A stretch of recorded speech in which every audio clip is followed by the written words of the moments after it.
Welcome in, everyone, to episode 79 of the Bowcats podcast. I'm your host, Caleb Peng, joined by my co-host, Speedy Chief 2 in the holiday season. Yo, 79? Man, it's a pretty good marker, but we're gonna keep on going from there. Happy holidays to you, Caleb. Hope you hmm had a good one, man.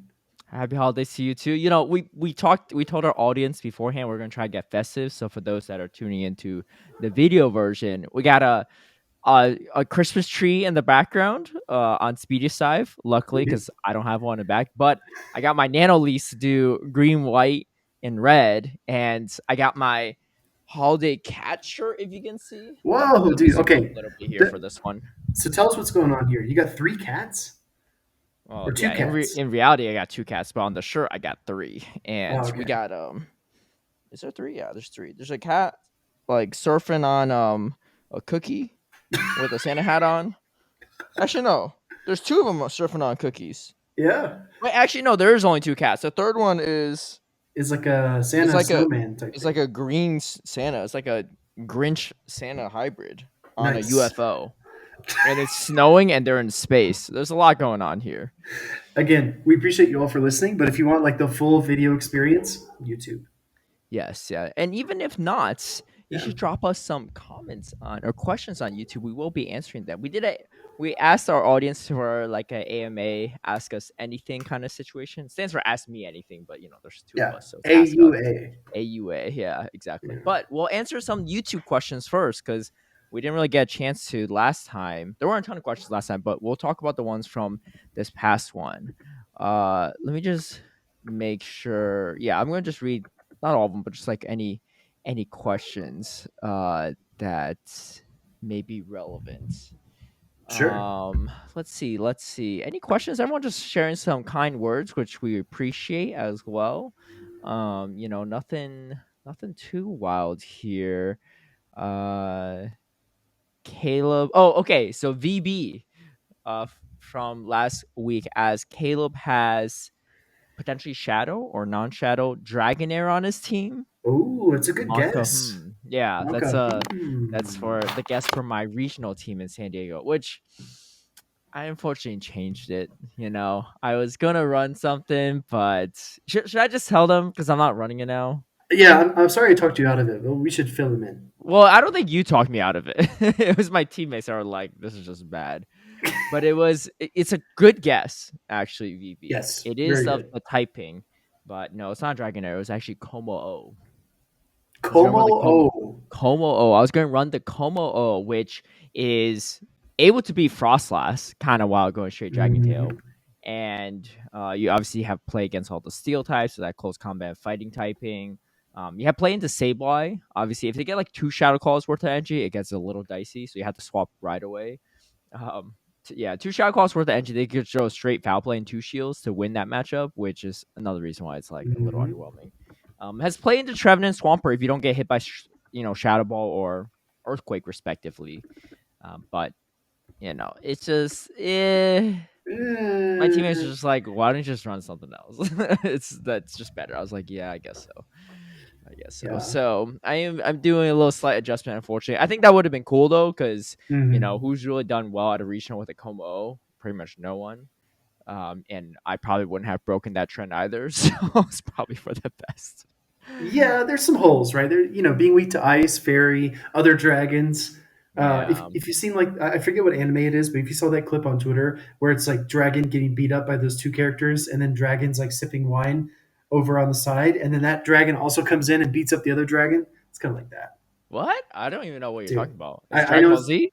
no, no, no, no, no. It sounds like I scrambled all the words, but I promise it is a real GIF or a real like video. Yeah. Yeah. Okay. Well, you find it for us and send it over. Okay, Um, you but don't yeah, I need was to. I was telling this to Speedy before we start recording. I had to go downstairs to my building's mailroom and grab headphones. I Mhm. got new headphones because they're not like fancy or anything. My cat Cranberry just keeps chewing all my headphone cords. Like if I leave it out at night, overnight, she just find it and just nibble away until it's destroyed. And so that happened literally like right before like Christmas Eve or something. So I had to order something real quick and it just got here. But I was like, oh, I can't even hear Speedy if I don't have these. But they So you're luckily arrived saying today. So so you're saying that's Cranberry's Christmas gift to you? Dude, New that's headphones. Kramer's gift to me like every other week, man. You don't know how many headphones I bought. I probably spent so much money on headphones just buying this. I just buy the same ones. I just go back to my recent orders and just scroll down. Like, let me just get another one, I guess. I should probably just order like 5 at this point. But look at I wonder Cooper. what She your. ran. She ran. She's eating She right now. knows. She Yeah, knows. she knows. She I, knows. Oh, speaking of holiday spiritual, this is unrelated, but I got yeah. holiday socks too. Look at Yo, this. It says Merry Christmas on the bottom, it and does. it's got it's got cats or dogs wearing Santa hats on the side. Yeah, I know. Sorry for Yes. those that aren't into like looking at socks or something. I was gonna say feet, but they're not really feet. Sign up for our only feed account. No, come on now. Come on now. Come on now. No, this it's not real feet, right? I wouldn't even qualify for wiki feet, which is a real thing. I was talking to a friend of mine, and Uh, about feet. and so she's an influencer, right? Like a content creator, and doesn't play Pokemon Go, but yo, what? Yo, sorry to interrupt. Shiny Kyurem during Yeah, apparently it's the pronounced recording. Kyurem according to House Stark. Kyurem. Yeah, but if you don't like his pronunciation, you hate him. I support that, Speedy. Okay. So Well, he invited me to the raid, so now I have to mispronounce it just to make fun of him. he invited you to the raid. Yeah. Yeah. Oh Just now. wow, what are the odds of that? Yeah. Just now. Anyway, Sorry. Go ahead. no, you're good. So I was talking to my friend, and she was saying, No! No way! "No, No! No wait, shot! what? No shot! Wait, what? No shot! Dude, y'all don't even know. He got Mariana! a shundo. Mariana! He got a shundo on the podcast. What the heck? No! You're kidding me! You're kidding me! What are the odds of that? I Mariana, mean, it's not lucky though, so you should transfer come it. here. What? Dude, no shot. 2042 CP. Oh my goodness. What the heck? Dude, Now what I are have the odds of now I that? have to rate it. Now I have to rate it. Can Well, I of transfer? course. The rate hour's tomorrow, I right? will transfer this. No. Yeah, exactly. Please do. Please do. That's Caleb, that's my first ever shundo. You should tell her she should transfer it just like how you should transfer your beard. I'm going to transfer. She can't hear you. I know. What I do? I know. Sorry. I wanted to show you. Oh No, my it's god. great. Okay, It's okay, great. Caleb. I'm sorry to get you sidetracked there, but No, I'm so it's fine. jealous. It's fine. it's confirmed House Stark gives shundos. You really hate feet. You really want to just not talk about feet here, Speedy. I'm trying to avoid the feet. Yeah. Oh my goodness, what a roller coaster of emotions here. Dude, I know. How many shundos do you have in general? This is my first one. Shundo, like not even like not just legendary shundo. Period. Period. What? Period. Yo, that's some content caught on the podcast live. Yo, shout out to House Stark 93, my nemesis right there. You know, dang dude. Dude. Holy Dang, dude. crap. Hey, that's what you get for pronouncing Kyurem wrong. You get a shundo out of it. Yeah, I'll show you this, Showed him. Caleb. For everyone Showed watching, I typed in the search string shiny and 4-star. One thing. Wow, that's wild. One thing. That feels good. That's so good. Congrats. Thanks, Yo, the dude. holiday season's still raining in gifts. It is. Speedy It is is. too. First shundo ever on the Battle Cats podcast, dude. Dude, what? Live? That's Okay. wild. All right. It wasn't even Okay. like a 98, even that No. was pretty hype. Wow. Anyway, so I was talking to my friend who's a content creator. She's an influencer. And she was saying that I forgot how we got on this topic, but she says that for all of her Instagram posts these days, she doesn't post anything with feet. She's not even the biggest influencer, like by follower count or anything, but someone created a wiki feet account for her and has just compiled 72 photos of her feet. Yeah. From various Instagram posts and whatever. So nowadays she just wears like closed-toe shoes or just don't show her feet in photos. Oh no, Yeah, dude! I won't name any names. I wouldn't qualify there with my little sock shenanigans. I think. I won't name any names, but I do know a caster that has that same issue, and they were actually approached by somebody who offered them a lot of money for feet pictures and some other things. Yeah, it's totally a thing. So Butter said yes to the deal, right? He needed it, man, to buy his little fruits, and he got in Brazil. True. Yeah. Well, he spent like $27 for like 5 pieces of fruit. Yeah, that's a ripoff for sure. Oh my god, what a time! What a time to be alive. Anyway, yeah, I know he's enjoying his time in Brazil right now. So, Best of luck, Butters. But if you ever run low on that money, you just say yes to that guy that gave you that offer. Anyway, so yeah, we're in the festive spirit. We're decorating. I was trying to find a Santa hat, but they were all sold out. Mhm. And I was trying to find string lights to, like, wrap around with Mike, sold out. Um, but I got the shirt. I got the socks, so Mhm. it'll be good. Yeah. Before we get into AMA, how was your holiday season? What do you do? You're in Mexico right now. Yeah, dude, it was really fun. And I agree with you. I tried to shop for some like the past 2 days. I looked for like Santa hats or lights or something. Mm-hmm. Everything is sold out. Yeah. Or maybe they just moved it to back into stock for next year. But no, dude, my holidays were really nice here in Mexico City with my fiance Morita Pokemon. Apparently in Mexico they do most of their traditions on Christmas Eve, Christmas dinner, and the Oh. presents on Christmas Eve. Okay. I don't know. Nice. I'm used to doing it on Christmas Day, but yeah, it was really really nice, and it's been our Christmas Day was cold and rainy. What was it like out Yeah. there in LA? Well, I can tell you right now, in my apartment right now, it's 75 degrees. Wow. Outside, it is a strong. Wow, it's 57 degrees outside. But I have the heat on, but it's like this temperature doesn't like turn on until like 71 degrees or something. Yeah. So it's just been toasty in here. I don't know. Maybe the cats have just been running around, just like burning off calories and raising the S- room temp. I don't know. So question: can you open the windows, or are you worried about the cats jumping out? Oh no, I could. Yeah, my windows, one, are like kind of on a higher level, so they can't even get Ah. to it. And two, it's like I open it. There's like mosquito netting, Oh, so they good, can't like good, get good. through it. Yeah, Okay, yeah. My place is a nice. little bit bougie, so it's fine. Yeah. I mean, Dude, you should do like it is a what it MTV is. Cribs tour. Dude, this would be the shortest MTV Cribs ever. I'd be like, "Come on in." All right, thanks for stopping by. Okay, okay, that's it. Look Yeah. left, look right. That's it. Okay. Yeah, exactly. So, but yeah, I was in LA for the most part. My dad and my stepmom came to visit, Mhm. and they just left today to go to Vegas. So they flew into San Francisco, and they Okay. drove down from San Francisco to LA, and then we went to our family friend's place, which is in Orange County, like OC area, so a little bit further from LA. And then we went to Mhm. Catalina Island, which Oh, is an island nice. off of LA, small Yo, island, but Caleb, yeah. it's going down like the Catalina wine mixer. What do you mean? What is that? Oh no. I don't know what that is. Oh no, dude. What is it? Is it It's good? from Step Brothers. Oh, I haven't seen Step Brothers. I've seen that TV Oh, show Love on Netflix though, and they go to Catalina Island.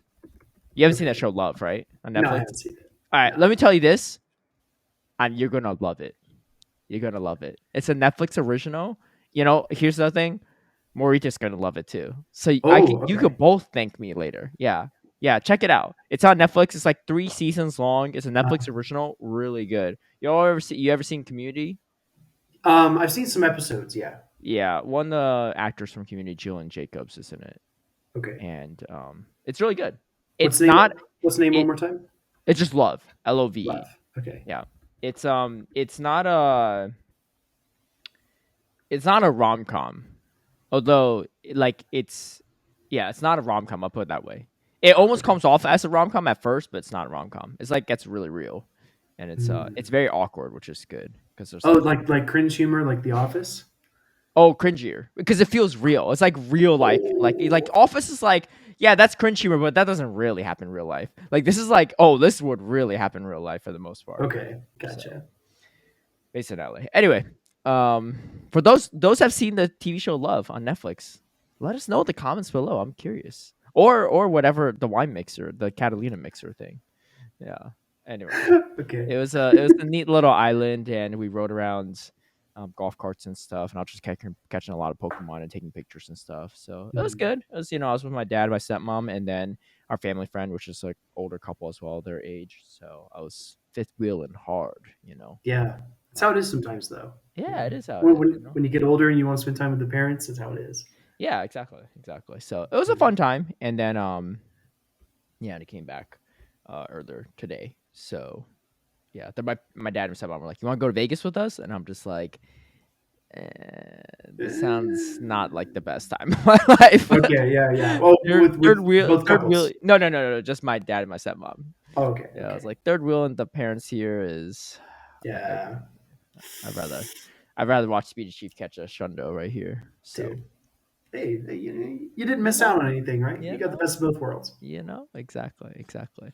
But yeah, we're about to get into the new year soon. Today's the 27th. By the time you all hear this, it'll probably be the 28th, maybe 29th, depending on when you listen to it, or if Yep. you're in other parts of the world like the future, aka Australia, New Zealand, etc. But anyway, last time around, or this past week, I posted on Twitter and Speedy did as well. I said, we're going to do an AMA, right? And drop Mhm. questions down below for us and we'll answer them. I think we should just hold ourselves accountable and answer all of them. Like Sure. no skipping, right? No matter how cringe the question may be, like if they're like, "What's your social security number?" I'm still read the question. I won't say what it is, right? But we're not going to skip anything, right? Unless it's like I didn't Sure. read anything like particularly Yeah, derogatory, like nothing like racial offended me. slurs. Yeah, Yeah, nothing yeah. wild. So, we'll kick it off. Okay. For a holiday special AMA edition, we got Dr. Trotter from Down Under, who are going to be the top 10 performers at OCIC, which is the Oceania International Championships in Melbourne next year. This upcoming year in February. I technically did respond to already. I said definitely not Yeah. anyone with the Amphros on their team. Top 10 performers. So so it's an interesting question because I wasn't sure if he meant like top 10 players or top 10 Same. Pokemon. Hmm. Unfortunately, I don't know a ton of players from. Well, here's the thing. I know a lot of players from the Asia and Oceania region. Hmm. I don't know who's going, so it's hard for me to say. Right? Like theoretically, Room Room Pow can go, right? Or Valiant Bitch can go get, even though he already has his world's qualification. Or we got Steve. I mean, Dr. Trotter himself. Um, got you say as well, right? Like there's a lot of people that could go. Who's actually going is a different story. I'm gonna say I'm gonna say the top three performing Pokemon.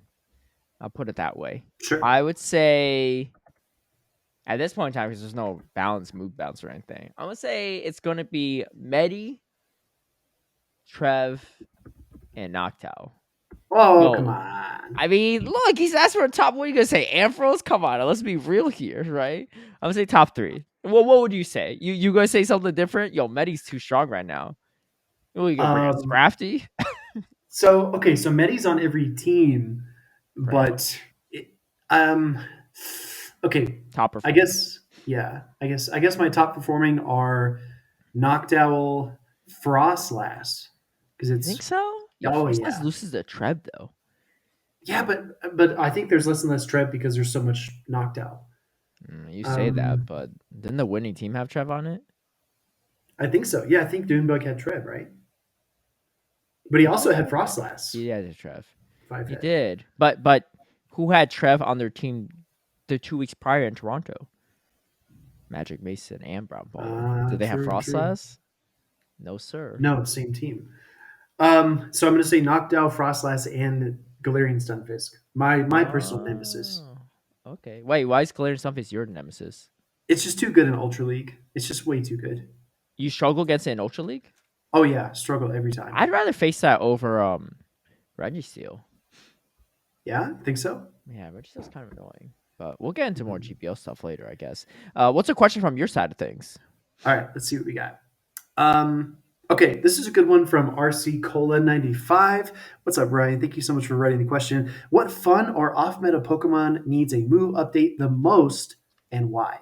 Something realistic but fresh for the current meta.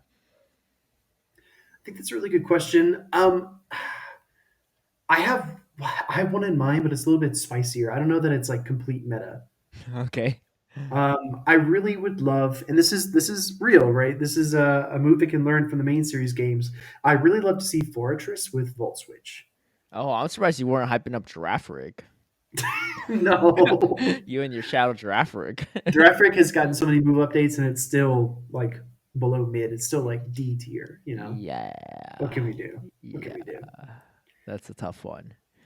Um, what's a low tier Pokemon? So I'm going to see something real quick. This is a Yeah, tough one this is a good because question.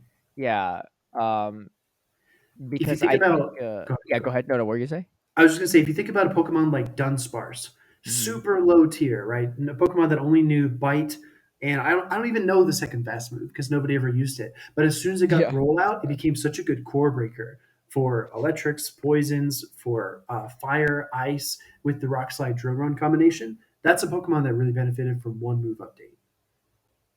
Yeah. I think one Pokemon that I would like to see better, but I just don't know if it has the stats for it, Hmm. is Breloom.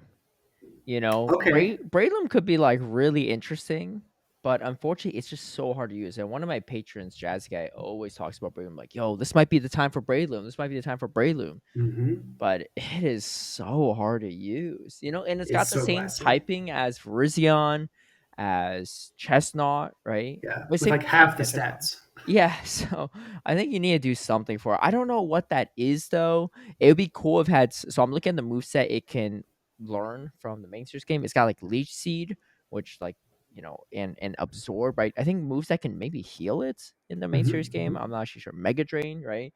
So I wonder if you can like add moves, like if Niantic changed some of the move sets in the future, right? Where you have stuff that can heal Breloom. Like every time Ooh, Breloom's throwing counters, it's healing itself, so it's much harder to take out. It's kind of like Unite, ooh, right? Where like the frail characters, they have a lot of life steal, like yeah. Garchomp, so that you just can't take it out because they have so much sustain in fights. That could be interesting. It also learns a move called Mach Punch, which is a fighting move. Seems kind of cool, but I don't know. It's not released in Pokemon Go yet, so it Yeah. has a lot of interesting stuff it can learn. Venoshock. It's not. Is Venoshock in this game? No, I think so. not Yeah, yet. not yet. So they have a Mach bunch of stuff. punch as in Mach, like Mach, like Yeah. speed, Mm-hmm. or Yeah. okay, gotcha. Yeah. So that'd be Interesting. the one I can think of off the top of my head. Maybe there's a better one that I haven't thought of, but Yeah. it's a great Okay. question. Okay. It's a good question. We got Wyvern Pogo asking, one of my old locals from back in Atlanta, asking who's your favorite dragon Pokemon? Oh, Ooh, okay. Good question. yo, it's got to be a recent Pokemon, um, and that I've recently learned about in Scarlet and Mhm. Violet. Or actually, really just Scarlet, because it's not available in Violet. Dragapult. No, no, get that crap out of here. It's no, it's Roaring Moon. Remember? It's Oh, I it's the remember. it's the paradox form of Salamence. It looks Yes. really cool, and its I. name is just Roaring Moon. All the paradox form Pokemon have really cool names. That's a really cool one. Mhm. But it's pretty dope. It's dark and dragon type, I Yes. believe. Yeah. Yeah, it's Like dope. High Dragon or Zweilous. Yeah, exactly. But it's really cool. It's really strong. It's like pretty bulky too. It's Mhm. got a lot of play. It's not allowed in VGC for this coming season, but it might be allowed in future ones. What's your favorite dragon? Favorite dragon, dude. I'm honestly not going to be nearly as hardcore as you are. My favorite dragon is actually Dragonair. Dragonair, not Dragonite, Dragonair. Why Dragonair. Dragonair? Because when I picked up Pokemon Blue for the first time and I played it, I felt like Dragonite was like so chubby and dopey looking, and it had like these dumb little wings. I was like, how could this thing fly? It's like doesn't make any sense. It looks like something from like a kid's cartoon, right? And I was like looking at Dragonair, and it had like those majestic, like almost like Hermes wings for Mm-hmm. ears, and it was blue, and it had like a curl to it. I don't know. I thought Dragonair was like really cool. And at that point, Dratini was super rare. I got mine from the Team Rocket game corner, of course, and Mm. I just felt like Dragonair was so much cooler. So for multiple levels, whenever Dragonair tried to evolve to Dragonite, I like tap the B button constantly to stop it from evolving for like multiple levels. Did you have like a level 99 Dragonair or something? It got pretty high. Like I don't wanna say because I was young back then. I don't remember exactly, but it got pretty high, probably like in the 70s or 80s. What do you mean? We just have to go up and down Cinnabar Island and get the missing note trick, get all that rare candy. You good to go? Yeah, I mean you can do it right, but your game breaks after that, so it's like kind of True, mine sucks. did. Yeah, karma right there. My link cable kept breaking. Yeah, yeah, yeah. Interesting, Okay, Dragonair. All right, yeah. what's your question? All right, so our number one fan, right? Our number one bringer of chaos, fan of all things wild. Oh boy. Calm Your Guam has a question. He says, "Can Caleb Ping convince Speedy's chief to wear the Pokemon suit for his wedding? We may need to do a new bet to make this happen." Now, I if already you answered this one too. you already answered. Yeah, you're already there. So if you don't remember, King actually put up a post of this all Pokemon suit Hmm. that he could wear for the wedding. It had like The Kanto starters all over it with Pikachu and some other stuff. It's like jacket and pants all over Pokemon. And here, Kamiyagwam is trying to again stir the pot like someone else I know, So someone the whose name pot. also starts with a C. We're holding people accountable here. What are you talking about? I'm trying to find King Spells, but he needed to get 10K likes on his Yes. tweet, and unfortunately, he fell a little short. But Mhm. he did get like over 3,000 something likes, I believe. It's pretty awesome. But yeah, so that's a question there. I think that's more of a hypothetical. Caleb responded, said he'll lose the bet and end up wearing it at his 50th wedding anniversary. Jesus. Kami Yo, Bomb says am that's a I loophole wrong we'll or need to what? close. He says he has to wear it for the first wedding with Morita. Again, like insinuating I'm going to marry someone else in 50 years, which is also also wild. I'm telling Look, you, Kami Bomb is wild. dude, I like it. I like that energy. I'm just look calm. I'm just being realistic. I support the endeavor too, but this man still got a beard. It's December 1st was the due date. We're 26 days over. All right, I'm just saying we got to Stay keep our expectations realistic at this point. stay tuned for the beard update coming at the Yeah. end of the episode. Yeah, Stay tuned. speaking of people that don't like the beard, you were getting some hate comments too, huh? Is that under the AMA or is that somewhere else? Dude, oh no. I sent you no, I I think that was saw just it too. another comment on Twitter. Yeah.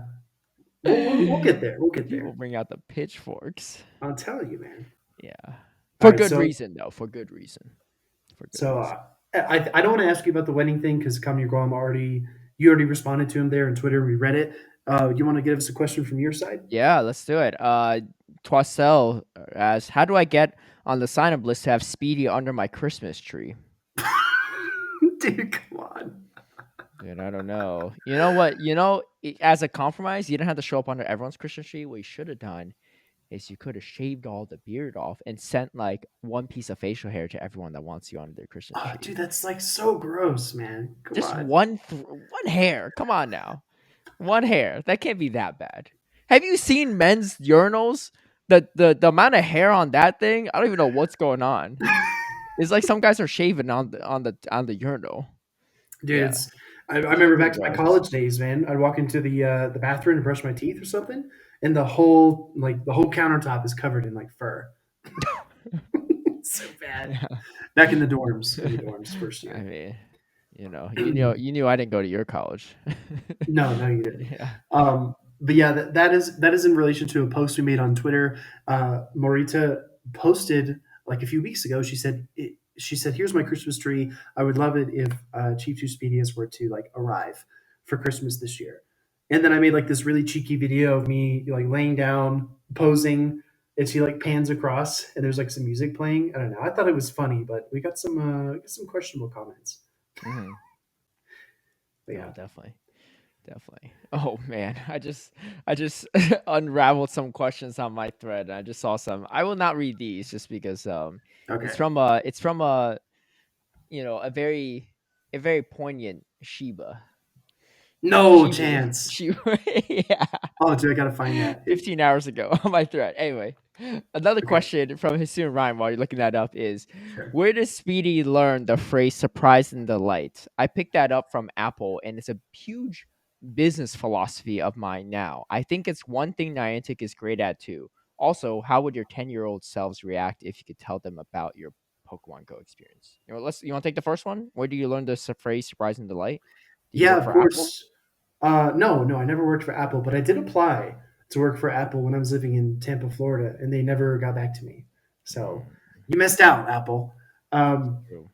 that being said, I think it came from a conversation with Niantic. I forget which Niantic employee told me that, but I remember the conversation like it was regarding the events and why they like to just kind of pop up with these events out of nowhere, and why they have a certain philosophy about like making shiny Pokemon available and like the costume shinies, all that kind of stuff.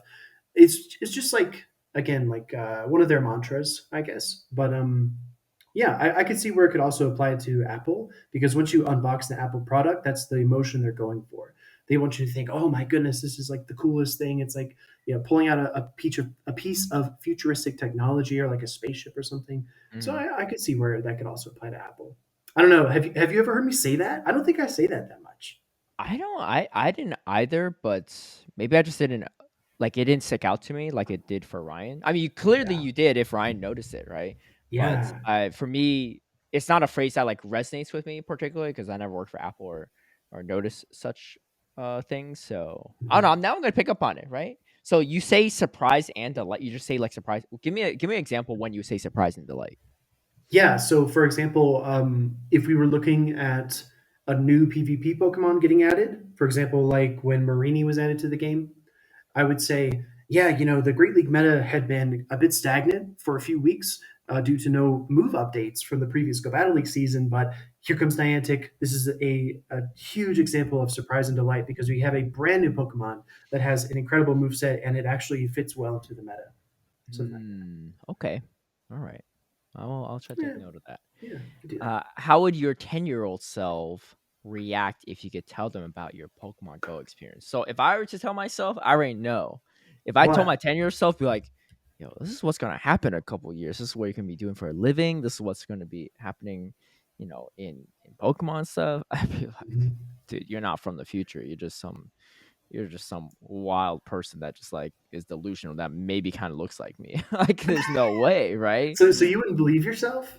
Would your 10-year-old self believe that you can be commentating and making Pokemon content for a living? That wasn't really a thing when we were 10, at least. No, it wasn't. It didn't even Esports wasn't really a exist. thing, yeah. Yeah, you're right. You're right. When we were 10, for context, everyone, that was 21 years ago. Oh God. Some of Yeah, y'all weren't it even was. born. Well, Two, depending on how 2000. depending on how long it's been since you're born, there's some stuff on this podcast you probably should like. We were talking about some wiki pages earlier. It's probably things that you're too young for, but 2001, we were 10 years old. So I guess our challenge to everyone listening is if you could go back to yourself, if you were, you don't have to tell us your age, obviously, but if you were born before 2000, tell us how your 2001 version would react to the 2023 version, I should say. I don't know. hmm. I feel like there was a stage where I was really, really engaged in Pokemon. I played it every single day. I was on my Game Boy constantly. Loved the game. Just grinded it so much, and played through Blue, Silver, and Crystal. And yeah, like you said, esports didn't exist. But my fear, Caleb, always has been if I ever like got a message from the future, I would be so nervous to do anything in the present to mess it up. You know what I mean? Like, oh, am I Mm. supposed to like go here? Am I supposed to like go on this trip? Will this prevent me from like meeting someone who could have like helped me to get into my future that I'm supposed to have? I would get so anxious. I wouldn't know what to do. Well, there's a lot of different like time travel theories, right? Sure. And there's one it's like paradoxical, but it's the one that makes the most amount of sense. I think it's where there's like no chicken or egg, or there's like you don't know which one's the chicken or the egg or whatever, right? So, for instance, if a future self of you came back in time Yeah. now and told you something's going to happen, like, yo, Speedy, like 5 years from now, you're you're worried about this beard, but you're not even going to have your eyebrows, right? You know, Caleb's and not gonna and stop, so man. yeah, so now, but you don't know how you're gonna lose your eyebrows, but you just know you're not gonna have your eyebrows in 5 years, right? Okay. Now you're gonna be like, dude, I'm gonna do everything I can to maintain these eyebrows, right? But in the paradoxical theory, where it's kind of like a linear timeline, you no matter what you do, you're going to lose your eyebrows So it's like because fate. exactly because the future self that came back in time to tell you about it also met a future self during when they were in their time at your age now. It's like have you seen Game of Thrones? Yeah, pieces.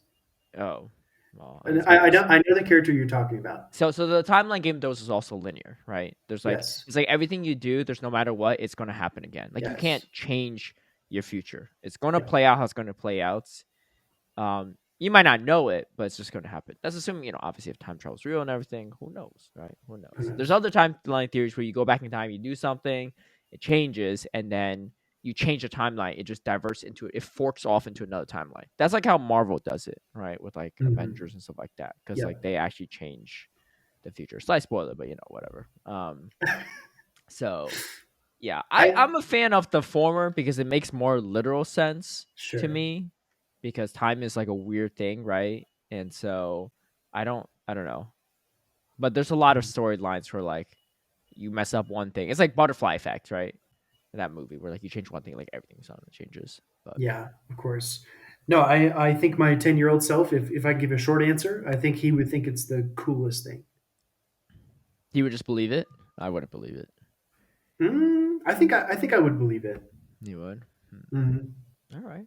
All right. I've always like leaned towards futuristic stuff. I've always thought it's so cool. Hence, Pokemon Violet. You got Pokemon Scarlet. That's true. Yeah, Pokemon Violet's in the future. Well, I didn't even know the time stuff. I just thought Scarlet was cooler. But um, I will say one thing too. Sure. If you just lean into the future like that, you might as well just shave your eyebrows now. Just lean into it. There's no preventing it. Why not? No, I'm just Yeah. Yeah. Day before the wedding. You're really gonna test. That's the real test of love right there. kidding, dude. Yeah, will she, will you she know what say you yes should at the do, altar when you show up with no eyebrows? Yo, Caleb. imagine that. It like not even say anything, and she just walks down the aisle. All of a sudden, you don't have eyebrows. She'd probably think that she like hit her head or something. She'd be like, "Am I dreaming? Did I have a concussion?" Yeah, I'm getting lightheaded, man. Maybe it's the nerves for the wedding. Caleb, you think of so many situations. If you weren't doing Pokemon, if this was an alternate Caleb timeline, I Yeah. think you would be like a reality TV producer, and you would just think of like the craziest curveballs to throw Oh, at the definitely. people, Yeah. and just like see them react. Right? Oh, 100%. You'd be Yeah. so good at that. You'd be I really good I at that. yeah, I've done so I used to work at a university and or even when I was in college, I used to be a coordinator for universities and we come up with like fake scenarios to put students in to like figure out how they adjust. It's almost like Survivor, right? But not really. But Yeah, like just for them to kind of. figure out leadership skills and stuff. Sure. And I'd come up with like the most random scenarios, right? To really because like they get comfortable with like, oh, we got this down, we figured out scenario, all of a sudden like completely like things are not what they expect. Like they're Oh, on this island, yikes. everything's going well. All of a sudden, like five people get abducted, and they're like out five people, right? Dude, Yeah, or something wild. It didn't happen like that, but it's all I, about making things constantly uncomfortable to keep things interesting and see how people adapt. I would not want to be part of your test group. I'll just say that right now. Your test coordinator is Caleb Peng. Oh, F. You would love to watch it though, right? It'd be fun to Oh, watch. yeah, I would, dude. It'd be a great Hey, show. any reality TV producers out there? You need Dude, a ideas guy? Hit me the up. guy, the guy already lives in LA. What are you That's waiting true. for? That's What are you true. waiting for? This is your man, Yo, if you want me to fly to a remote island and come up with stuff for them, dude, don't dude. worry. I They got need it. a they need a pinch of I chaos. got it. Yeah. Hunger Games. You ever seen Hunger Games? Of Dude, course. I'd be the games guy easy. There you Yo, go. you worry about these rabid gorillas coming after you? Like, that's the warm up. How about the poison barb you're about to step on? Like Yeah. How about okay. you aren't even on an island? You're actually in space. You didn't even know. Oh my god. And there's only one escape capsule. Okay, never mind. Yeah, Um, exactly. That would be okay, Hunger Games esque, but dude, seriously, what Hunger Games 2.0 coming at you? hmm Here's a question from Rosemary Kelly, also known as Necra. What yes. is a Pokemon that you love and you wish was more competitively viable? Also, bonus question: what's your favorite holiday food? Okay, you want to tackle this one? Because I already have a quick answer for the first part. Yeah, holiday food's an interesting one. Let's start off with that one. Sure. Holiday food, I assume around this holiday season, right? Not like any holiday food because that'd be kind of wild. Yeah. But Correct. holiday food. I mean, all I'm thinking about is like almost like gingerbread or like candy Sure. canes or dessert kind of stuff, right? So Yeah. nothing. I don't know. I mean, I do like my dessert. Like, I'm not the biggest dessert fan, but I do like some. I Dude. guess I don't know. Okay. Maybe I'm not. Maybe I'm not thinking clearly. Maybe I get some inspiration from you. I think the only thing I can Okay. think of is I bought a set of holiday cookies from Costco instead of Mhm. the regular chocolate chip ones, and I don't even know why I bought it because I knew I was only really going like one column of the cookies, and it was the red and green M&M cookies. Oh, okay. Yeah, they're good. They're like nothing super complicated, but they're good.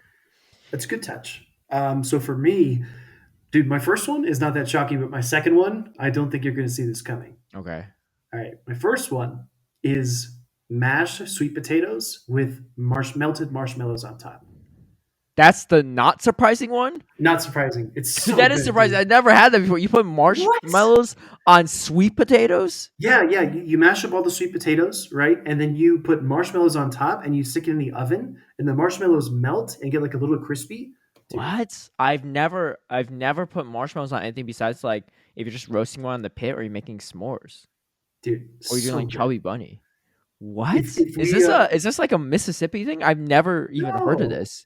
No, Hey, no, people gotta comment in down below now. You need to let me know. Like, is this a thing or what? Because I never heard of this.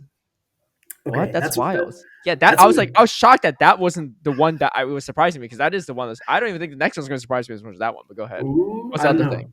So okay, so that's the first thing, right? Yeah. I've always loved it every Right. single year. If we ever have like a friends miss together, if we're ever in the same city or whatever, I'll make it. I'll show you. Okay. Second thing, canned cranberry sauce, like the Oh. jelly, not like the sauce with the actual cranberries in it, but just like if you cut open that can, it makes like that suction sound when you get the cranberry sauce Oh, it out. It's like comes out like a cylinder, yeah, comes out like a cylinder, like and it's just can like shape. this. It's a cylinder Oh, standing up, interesting. and you I cut like it into slices. I like the version with the cranberries in it. Oh, also good. Yeah, interesting. Okay, I mean that one's It like is.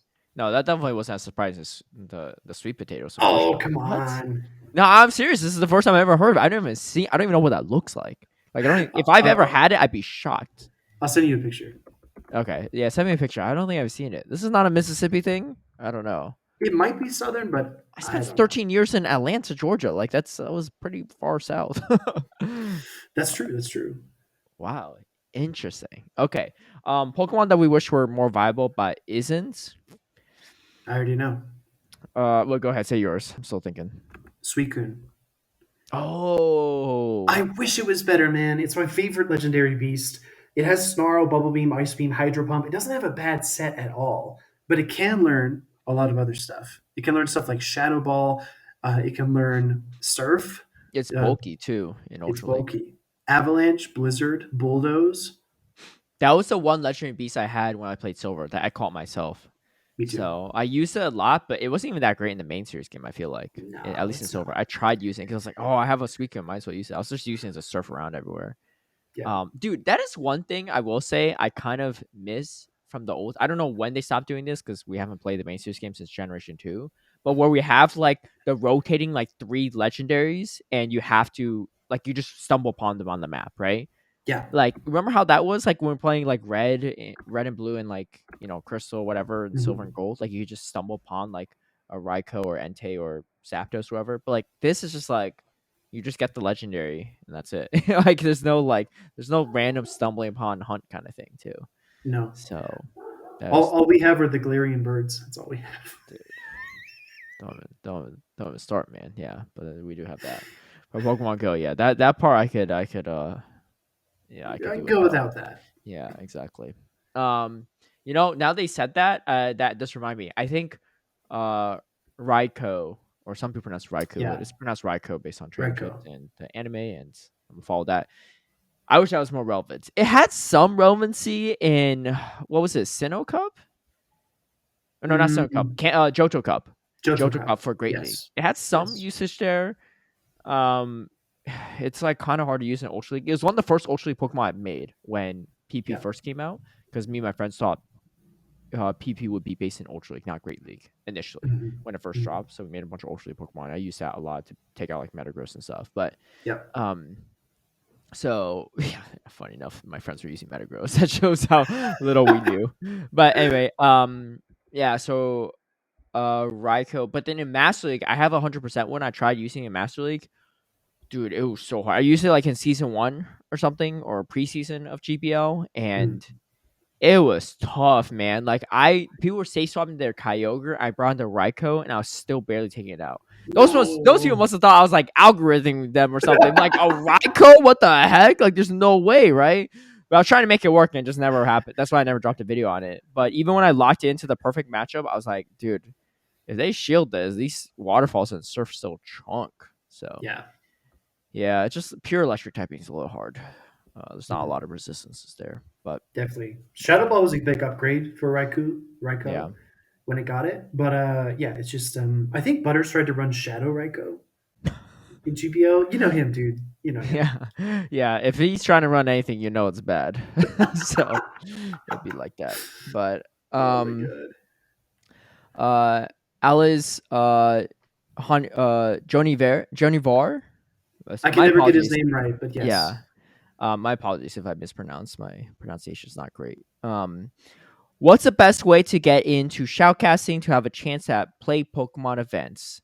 So this is a great question, and we actually got Amanda Lumberg to chime in, who has commentated for at least one of the European regionals, Yes. and she just said, Stuttgart, I "Joni, yeah, believe. yeah, Joni, I don't want to butt in, but since you're in the EU, you should follow Limitless Connor on Twitter and apply for the EU regional championships this year." They aren't official streams, but a great way to get your foot in the door. I completely agree with Amanda, Mhm. because to be honest, when myself, Speedy, and many of the other rotating casters were picked, like we didn't know what we're signing up for. We didn't know, like we didn't sign up for it. It just kind of happened. It was offered to us, and we agreed. I'm sure other people offered and this like declined, but for the ones that are here, like we just accepted, and here we are, And so, um, we unfortunately didn't go through some application process or anything like that. So we don't like I don't actually know the best way to direct people that may be Yeah. interested, but it is definitely something. I think the best thing is just commentate, right? Take opportunities if you can and see where that takes you. Because for Pokemon Go, it's fairly fresh. So I don't know when they would consider adding more commentators, if they will, because it's been less than a year, like an annual year. So it might be a Yeah. second before they do, unless like multiple people drop or something. But if you look at VGC and TCG as examples, there have been new commentators that have been brought on in just this past year alone. And those games have Yes. been out for years, right? And so Yes. there obviously is opportunities for them to grow the cast. But if it's something you're really passionate about, definitely take opportunities to do it. And I think one big thing I would say is, and I'm not saying you're not doing this, Joni. So if you are, that's great. But just for anyone out there, my advice is be honest with yourself when you're commentating, right? And so I would say, like, if at least I think, if I commentate my first time around at EUIC, I watched back all my footage, and I was like, I didn't watch it back like when I got home. I watched it back the first night after we did it, so that I try to make adjustments for No. day two. I don't know if I actually made the adjustments for day two. I need to, but I did watch it back, right? Yeah. And because there's a lot of things that we all do that I think we could all work on. And I definitely was pretty rusty in that regard. I think one big thing was like eye contact with the camera and a bunch of other things, and like maybe things I say too. So I think being very aware of your strengths and weaknesses is very important. As I know I talked about weakness there, but strengths is also important too. And I'll tell this little story too, because it Sure. happened in Toronto. And Speedy knows, but we're talking over dinner one of the nights, and we're hanging out with Mark Sun, one of our commentators as well in Toronto. And yeah, Speedy knows where this is going. So No, no. You can't see me, but I'm smiling right now. yeah, Go ahead. yeah, yeah. So we're talking about like hype levels and stuff, and Yes. I think like something came up, and they're like, "Oh, like how would you rank Mark's son on like a hype level, right? From like 1 to 10, 10 being super hype, right?" And someone said an 8, and Mark was obviously with us, right? So they weren't talking behind his back. Mark's like, "An 8?" I was like, I feel like 8 is pretty generous. Like Mark's not like the hype guy, right? He's like a very good analyst and play by play kind of guy, Yes. and I was like, "Wait, are you like surprised that you're not higher, or are you surprised you're that high?" He's like, "What? I thought I'd be higher." I was like, "Mark," I was like, "There's nothing wrong with that, but like, I would have given you a 6 maybe if I'm being generous." And like, it Hmm. was funny because every person we talked to afterwards, someone said 7, I said 6, and then the last person we talked to said 5. Like, it kept going down, but I was like, "Dude, honestly, 5 is probably the most realistic." But that's not a bad thing. I think Mark Sun personally is one of the best commentators we have, Yes. but he's not the hype person, so there's no need for him to be the hype person, right? I think that's where Mhm. the pairings also come in really handy too. And good job to the Pokemon company for creating the pairings they do, because I think they do pair us well for the most part. Mhm. And like Mark's son should not be paired with someone else that's like kind of more on the lower energy level as well too, right? Mark's will work really well with someone like maybe like Butters, right? Yeah. High energy really balances out too, and he could do like the analysis stuff while Bob's just like screaming into the microphone, right? And so, but those are different things, right? You don't like don't try to be like someone else, right? Do improve what you can and also capitalize on the strengths and what you're good at, right? Mm. And the other thing too, and this is not for like Joni, but it's for anyone too. Like, everyone's good at their own things, right? Not everyone's meant to be a commentator. Not everyone's meant to be a judge. Not everyone's meant to be an organizer. Like, I think capitalize on your own specific strengths and see what makes the most sense for you, right? Yeah. I don't know why certain people want to be commentators or judges or whatever, but you should always do it because it's something you should do it for the reason that you believe in, right? You shouldn't be, oh, I want to do it because it looks cool, right? Because there's a lot that goes into it too. And if it's something that you don't end up enjoying, if you're just not really good at, like, it is what it is. Like, I don't think I'd be a great organizer, right? By Same. any means. Same. And I, like, regardless of how cool it looks, like, I would never want that job, right? Or the behind the scenes stuff, like, I'd be terrible at it, right? Yeah. I'd be terrible in production. So, regardless of how cool it is, and all that stuff. So I think those are things to always really Still reflect there. on. Yeah. But yeah, that was a really great question. Yeah. Yeah, I guess from my perspective, I would just say that, like Caleb said, there wasn't like a formal application process. We never like filled out paperwork. It wasn't like a personality test. It wasn't, how well do you interact with others, that kind of question. You'd Mhm. see on a normal job application.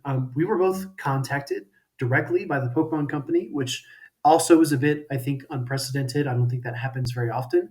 But the reason that we were approached that way and they didn't have like an open application process is because Caleb and I kind of built our own resumes in the form of our content.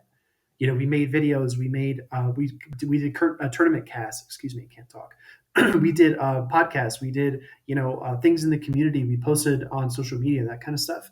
And when people start to get to know you, this isn't just for Pokemon Go either. This was a similar path that Frosted Caribou also took to Mhm. becoming a caster for TCG. She made a lot of content, she produced videos and streams, and she got to become well known in the community. And because of her game knowledge, she was actually picked up to be a caster as well.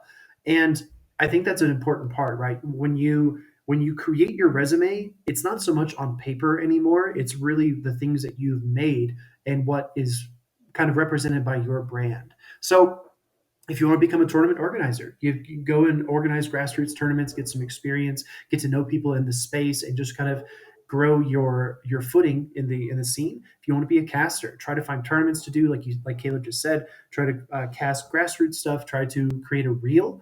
That's the next piece of advice. So the first one, obviously, is to get into the content that you want to make.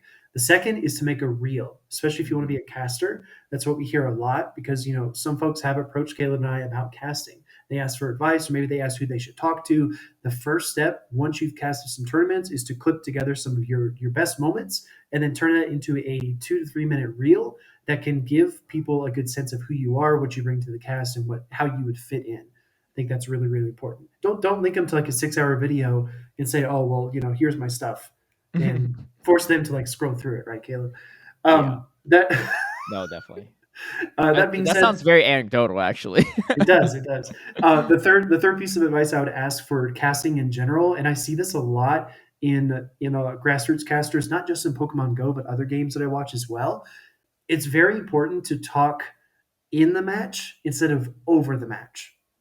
What I Mhm. mean by that is your job as a caster is like the soundtrack to what's happening on the screen. Your voice needs to raise and lower with the tension points and the relaxation points and what's happening in the game. You need to kind of provide like an overall analysis. Maybe if you watch a movie, there's like an aerial view of a situation and then they zoom in on the character. It's very much like broad scope. How are things developing around the character, and then zoom in. What is that character actually doing in the moment? You have to kind of balance, I guess, perception in that regard. And a lot of casters will talk over the match, and something exciting will be happening on the screen, but they are still in mid thought in something else, and they just totally miss it. So it doesn't even happen.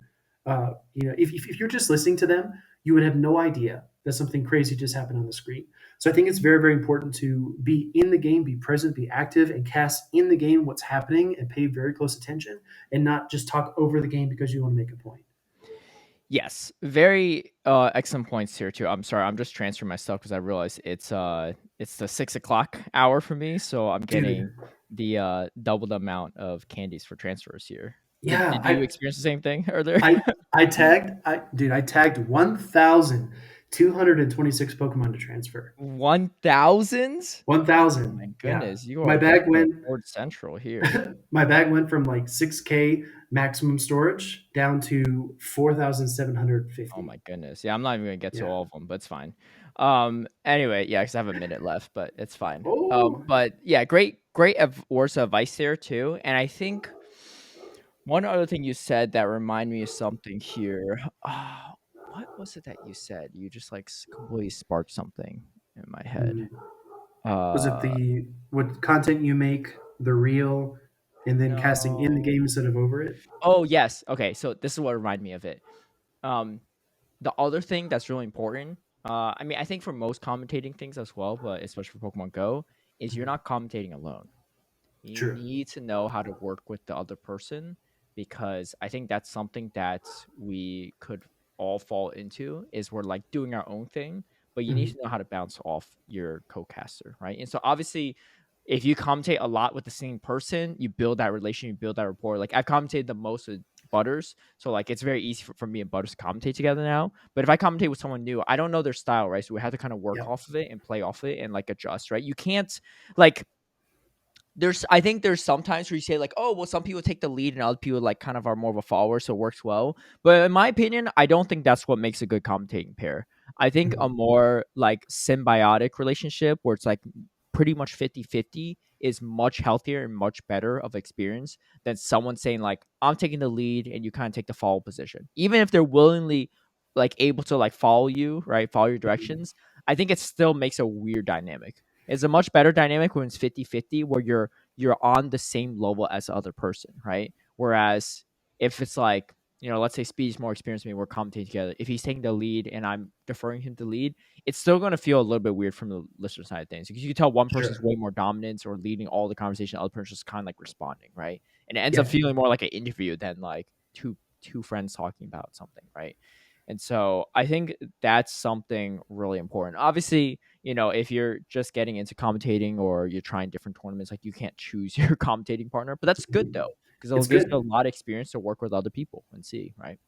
It's Um, good. Yeah. It allows you, just like if you were, I waited tables for a number of years. And mhm, once you like greet a table, you have to get a good read on the people there, how they're feeling, what their mood is, what they're probably going to be interested in, how they look, how they present themselves, and just get an idea of like what the next step will be in the conversation. And you have to build rapport really quickly. And I feel like commentating with someone is very tough. You really need to dial up your empathy, and you need to mhm, really pay attention to what that person's strengths are and their weaknesses are, because two people with the same strengths is just as awkward as two people with the same weaknesses. It yes. can be so cringe to watch Mhm, two people who don't know how to continue a conversation. Whereas, if two people are really good at play by play and they're both like yelling over each other constantly, and then when there's not a big play happening, they're quiet, it's really, really like painful to watch mhm. both of those. Exactly. Yeah. Yeah, totally right. I think, yeah, to sum it up, I think self reflection is really important and self introspection, but also self awareness and awareness of others, right? Like Speedy said, right? Being aware of like people you're working with, having that empathy is really important to kind of have that relationship. So Agreed. but yeah, I mean, it's there's a lot that goes into it, I think, and like we're not like oh my gosh, we're so experienced, blah blah. But I think it's just like if you do it enough, like you start picking up on things too, right? So Mhm. best course of actions if you think it's for you, give it a shot, try out, and reflect throughout it. Um, speaking of self reflection too, we got a question from Shiny Hunter Ben Let's do Stram. it. This question just for you actually. What I'm does nervous. what does Speedy call someone who goes back on a bet?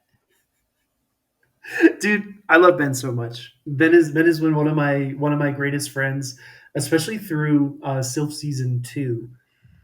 Sylph season two and afterwards, Ben is like he's got a mind for the game. He's so competitive, and he's just a lovely person to be around. Also, very very funny. To answer your question, Ben, beard update at the end of the stream or at the end of the podcast. At the end of this episode. Yes, Oh, okay. Shoot, I didn't even know that was happening. All right. Well, it thank you, is. Ben. It's Great happening. question. I like it. Oh, speaking in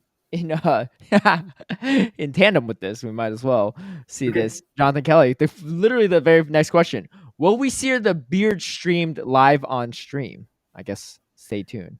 Yes. Calmer Guam says, "I've almost given up hope." Dude, Dude. same minds, calm. Same minds. I feel Yeah, you. yeah, yeah, yeah. Let's Well, get a don't give question up from your yet. yeah. Let's get a question from All your right. side. All right. Let me see here. Question here from Abhishek. Their handle is ASU Know It. What new features can be introduced to PvP? Caleb, I think you already touched on one of these earlier when we were talking about Breloom. I think that. Are you still there? Yeah, yeah, yeah. Okay, I don't know. I think that healing moves could be Ah, big. okay. What do you think? Dude, I've been saying this for years, man. 2v2 battles, baby. Two Two v versus two. two. Squad battles. Me and you versus, Butters and someone else using weird Pokemon, right? Like, it's just like, because here's the thing, right? If you have two people, I mean, obviously in VGC, you have like duels, right? Doubles, right? Where you have two Pokemon, but it's one person controlling both. But if imagine the hype, like you would never. I feel like watching one versus one battles afterward would never be the same again. Like it would not be. Why would you watch that when you can watch two players versus two other players? Right. Of course, lag, latency, all that stuff, bouncing between four different players versus two different players is a whole different story and a whole beast to tackle. And like the mechanics, everything, whole thing to figure out. Look, smarter people than me working on the tech stuff. So Sure. I defer to Niantic if they take up this idea. But just think about the entertainment value there. It don't even matter if you lead Shadowvic into a Whiscash. Maybe they got a Skarmy on the side of the Whiscash too, right? The Skarmies can damage you. You won't be stuck in bad matchups, right? There's ways around it, So it's gonna be wild, right? But that would just I don't know how logistically, mechanically how it's gonna work, but it would change the game.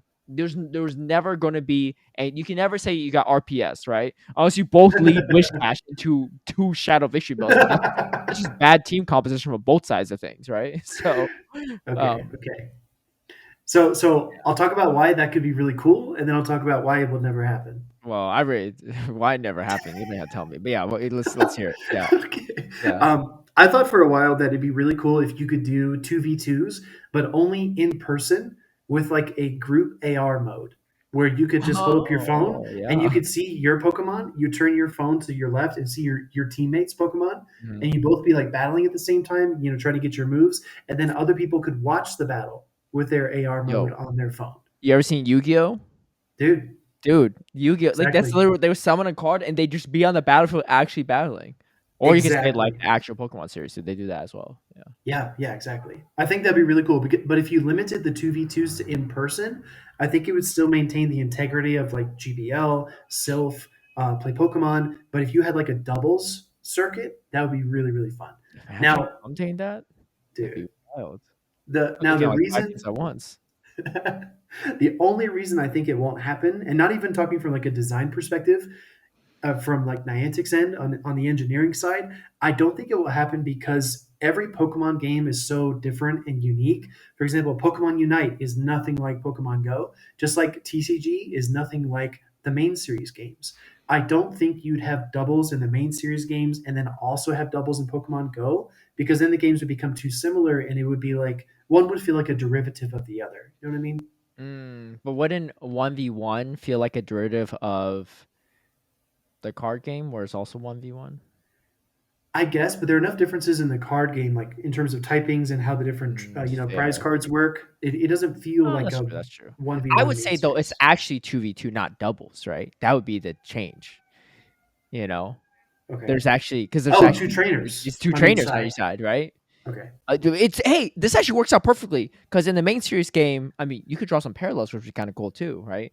There's six Pokemon, right? You have six Yes. Pokemon you bring, and you bring all six. In the Mhm. doubles format, in Pokemon Go, you only bring three Pokemon at a time, but with a partner with Mm. another three, six Pokemon on each side. Oh, I don't know. Anyway, it's it's unlikely something to to think happen. about. Yeah. It's so far out there. The amount of resources and time and energy that needs to be done is astronomical. I feel like. Also, I don't think anyone 96 wants this or is even thinking of it. I feel like the only person that's ever thought about this idea, to my knowledge, in the past few years that I've been saying this, is me. Like, I haven't met a single other person that said this would be a great idea. Or whatever. I mean, people might think it's a great idea, but no one's ever been pushing for it. And be like, yo, I thought of that too. That's the I'm thing too. Like in my own you can world. have you can have great ideas, but if the people that are building the thing don't also have the same idea, then it's probably won't get done. Yeah, probably You won't. know, But that's the pipe dream. Your thing though is definitely doable. I think the I don't lifesteal. know. We'll see. We got another question from Twastel. Man's double dipping, but you know what? It is what it is. If Bastion and Fortress didn't exist, which would be each of your signature Pokemon? Funny enough, my first signature Pokemon wasn't even Bastion. It was Lugia. It For was. those that the OG supporters of my YouTube, you'll know my first ever video was for Sylph Regional Season 1, where I swept the tournament with a Lugia on my team. Unheard Mm. of. Yeah, Literally, no yeah. one in the world did that. And then everyone was just like, "What?" Like when the tournament started, because it was like a 3-4 hour tournament. Everyone was on the Sylph page and saw my registered team, and I was the highest ranked player in the tournament. So everyone's like, "This man's trolling. Like, why would he bring Lugia? It's like a worse Skarmory, right?" Yeah. But it beat Metacham, and Metacham beat Skarmory back then. So it beat Metacham, and it even beat Haunter if he had extra sensory too, which is Hmm, kind of interesting. hmm. Which is what I ran, and beats Venusaur as well. It was interesting. It was interesting, and it put me on the map. Interesting. And I've always been a big fan of Lugia. One of the few 100% Pokemon I don't have for legendaries. I mean, I don't have a lot of them, but that's one that I keep trying to get. And Mm. I tried to get a shiny Hundo Lugia yesterday from Liquid Ken last night, actually past Oh midnight or yeah. earlier today. Yeah, we're hanging out at like a little white elephant thing, but Oh, nice. did not go so well. Fair enough. What's yours? Dude, that's such a good question. I'm actually looking back at my old Sylph records to look at my teams I mean, to if see what. you want to say Giraffe Rig, just say Giraffe Rig. I won't give you that this time. I did play Bastidon apparently once. January 22nd of 2020, Bastidon was on my Open Great League freestyle team. Oh, interesting. So you don't really Man, have one, huh? I'm looking at. I mean, I did win. I did win North American Continentals with Blossom. Here's the thing. I already know though. If you Okay. have to look at your Sylph card and reflect on it to think of one, it's not your signature Pokemon. True, true. If you had to do research, right? You might not have another one, but that's fine too, right? I don't think I do for Uh, Great League. you're just a fortress guy. It doesn't have to be for Great League, right? I mean, because Lugia you can use in all the leagues, really. Yeah. Hmm. I tried making Lugia work in Master League too back in the day before I got Aeroblast and Dragon Tail buff, but Ooh, tough. um, it was tough. I almost hit Legend with it. I tried so hard. I think I don't even know if Legend was a thing back then. I was ring 10, but I was super Hmm. close, but I just couldn't make it. Dang. Okay. All Yeah, I right. don't know. I'll think on it some more, but as of right now, I don't know. Yeah, Speed doesn't have one is the thing. And I don't have one. Yeah. Yeah. Okay. We have a Maybe question. it's that Dragapult. Yeah, maybe that's my new signature. Yeah, Dragapult coming to Unite, which is going to be really cool. true. Okay, here's a question from Evan777713. He says, "How disappointed are you when someone runs a spice pick at regionals, something like Lucario, Hitmonchan, but never plays it on the stream?" Well, for me personally, I think it's impressive just to have that in your slot S when you're 6. Because even if you True. don't use it, there's utility there because it could be bench pressure or at the very least, you have a really hard Pokemon to use and you're playing 5v6 into everyone, which is also impressive. I mean, some can Yes. say that Enhoff is I known know. for That's, this, right? She brought Primeape on her team for Peoria yes. and only brought it out once, I think, in the entire tournament, which was in the grand finals, and was able to win a game with it as well. So 100% win rate with Primeape. But that's the thing. That's so like that's such a cool thing because you don't bring it ever. No one ever expects it. Then you pull it out in a grand finals to grab a win off a hot pocket, right? Because he's not going to see it. So yeah, No. sure, he might have Pokemon that are really good for it, but he hasn't seen it this entire time. Why would he expect to see it now in the grand finals? And you surprise him with a curveball. And she also did that with Moltres against Onion Frank. Brought it once out there and destroyed him with it. Right, 100% win rate with Moltres and Primeape. That's pretty impressive. And then we got Evan here who brought Shadow Hitmonchan to Arlington, and I don't know how he did with it, like with Hitmonchan, but I do know that on stream it had a 0% win rate. So Well, I don't think disappointed is the right word, right? If somebody doesn't play something, we understand just because it's such a hard Pokemon to use. But it is super rewarding to watch like a Primate come out there and just win a match in the grand finals in a place like Peoria or Salt Lake Yeah, City. you commentated Um, Peoria. Did you were you commentating that match or were you yes. backstage? You were because I No, remember I'm the sorry. primate. I casted the winners finals, but I did not cast the grand finals. Okay. So I remember very poignantly when she brought it out. We were in Toronto for King and Cindy's wedding, and we're in their Yeah, like penthouse space, and they were casting the entire stream on the big TV, and everyone at the wedding party was watching. And when we saw her, I think she led primate, or she she like, did. yeah, She and led it. everyone freaked out, like, oh my gosh, she brought the primate, right? And so like that's like so cool to see, and it worked, right? Like so, Yes. it's no, so I think to answer Evan's question, it's super cool to see the spice, even if it's not really used. But if it's used and it works, that's good. Here's the thing: it's spice. It's a spice pick in by my definition, right? Now other people can disagree if Yeah. they want to. By my definition, it's a spice pick if it's not meta and it has utility and it could work sometimes. It's just a trash pick if it's something that's not meta and it also doesn't work, right? Like who if you bring a Kakuna right to a tournament, no one's gonna say this is spicy. That's just a bad pick, right? Like Yeah. Yeah. it doesn't do True. like yeah, it's interesting, but if you can't do anything with it, it's just a bad pick. It's like when Mish brought Ariados to NAIC and she beat a Registeel with Ariados and Tapu Yeah. Fini. That was a flex. That's wild, right? Like that's Yeah. spice, right? Because it works. Yes.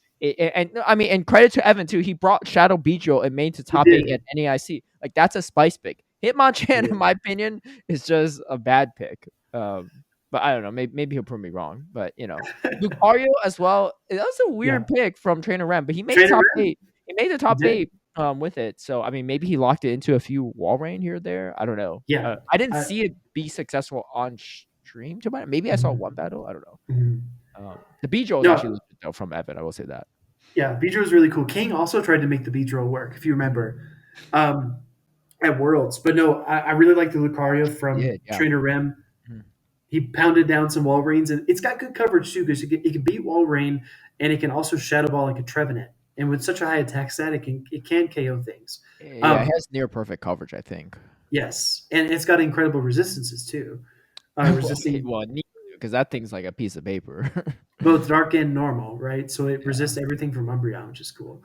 Follow up question here to Evan. I know he's double dipping as well. How disappointed are casters when a battler starts off 0-1 because of an easily avoidable mistake in game one? That sounds like a dig at Kaiser. I don't know because I think Kaiser was in the thread, so I don't actually Oh know. yeah, he Yeah, yeah. was. I think that's what I remember seeing it earlier. Okay. I mean, that's just like misplays will happen. That's the thing, Yeah. right? Like it kind of, I think it does suck sometimes when you see a misplay happen. You're like, oh my goodness, if you Yeah. just threw a rock slide, right, or if you did go for the earthquake, because Rock slide was yeah, enough. yeah, yeah, like because sometimes well, it's not even like I don't even. It's not even about the easy winnable games. It's more so the games where it's like because I don't mind that because that's more impressive for the opponent to come back, right? When you should have won it and you just misplayed and your opponent came back. It's the Yeah. ones where like you're about to win a game you should not win, but you do everything in the book to come back for it, and then you make one misplay in the end. Right Yep. when it was like I was like, dude, you're at the finish line and you stop the tire shoe at the finish line, right? And the guy Yeah. just sneaks up behind you, So I think that's those unfortunately aren't like because we want like that's the hypest moment, right? If you're already up the whole game and you mess up in the end, like dang, dude. Fair. I mean, Fair. you got outplayed by the opponent, right? You got outskilled. It's more so when you're outskilling your opponent, like, oh my gosh, there's a chance, and then you're like, oh no, you did something, to mess it up. So, I mean, and It's we've all been there, right? So I'm not like I've been there myself plenty of times. So I don't blame the players, but yeah. those are like it's like falling just short of the hype moment we're looking for. Yeah, agreed. And Evan, again, like I know this is kind of an inside joke to Kaiser as well, but I just want to mention, as much as we know and love a lot of the players that go up on stream, we cannot appear biased in our commentary. Mhm. So as much as we're like, oh, I really want Kaiser to make it today too, we can never say something like that, right? We just have to say, well, this is what he needs to do to win, and this is what his opponent needs to do to win. So personally, internally, we might want to see the Pit Vipers come out on stage. We might really want to see Yes. that. but we can never say that. Oh, that's a great analogy because now that we have both of them here, game 3 of North America International Championships between Evan and Kaiser, all on the line. Winner of this gets the invite to Japan, right? Or to London for last year's Worlds. Yes. And I think Evan had the game locked. He just needed to throw a shadow ball instead of a C bomb at the wall rain on Kaiser's side to win it. But he threw the C bomb, right? And it was not enough. And because of that, Kaiser was able to pull off a ridiculous victory off like Evan's Yes. misplay. But see, that's one of those games where like Evan should have won the game and made the misplay. We're not actually disappointing Evan there. It No. because they end up creating a hype moment for Kaiser, which was the underdog in that specific matchup, right? And so Yes. those moments, I'm like, dude, I don't mind at all. Like that made a really hype moment. I'm sure Kaiser didn't mind too, right? But it was more so like on shoes on the other foot. Like Evans about to make the most wild comeback, and he just had to throw shadow ball in there, and he didn't. Then that would be a little hard to watch, I think. Yeah. Agreed. So, Agreed. Well said.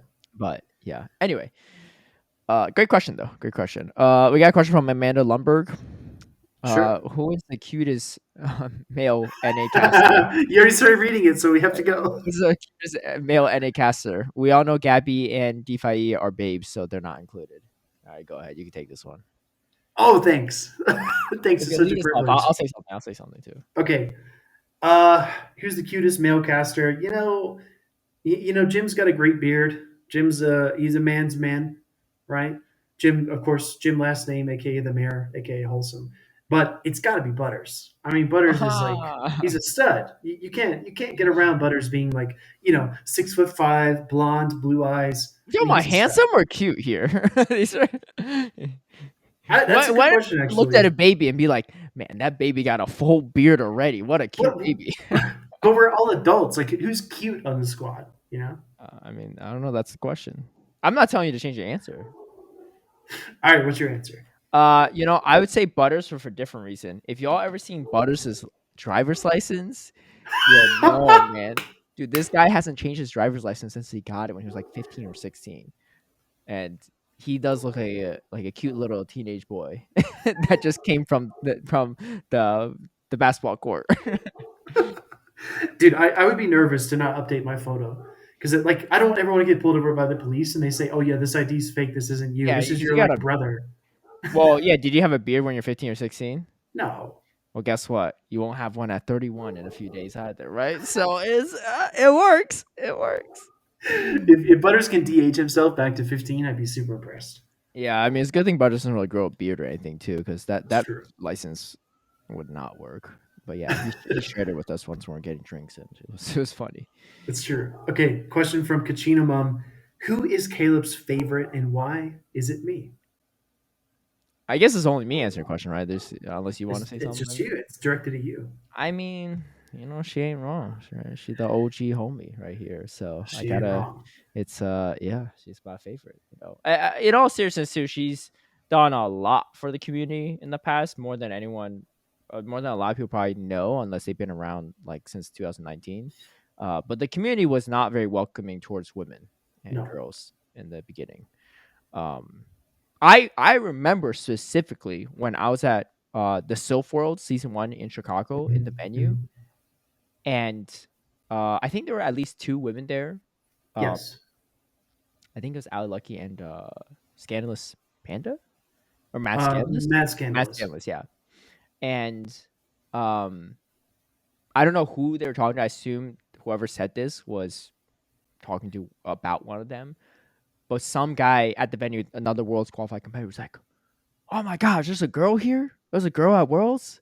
And I was like, "Dude," I was like, I mean, like, so what? Uh, Yeah. I mean, like, there's not a lot of them that play the game, but that's also just like, I don't even know if they meant it like maliciously, right? yeah. But it was But more like, so man, like, you're setting the bar really low. yeah, yeah. But I think like it's just like maybe their gut reaction, but that shouldn't be a surprise to people, right? It's not like women Yeah. can't battle stuff. And I think, seeing that stuff, I feel like we've come a long way.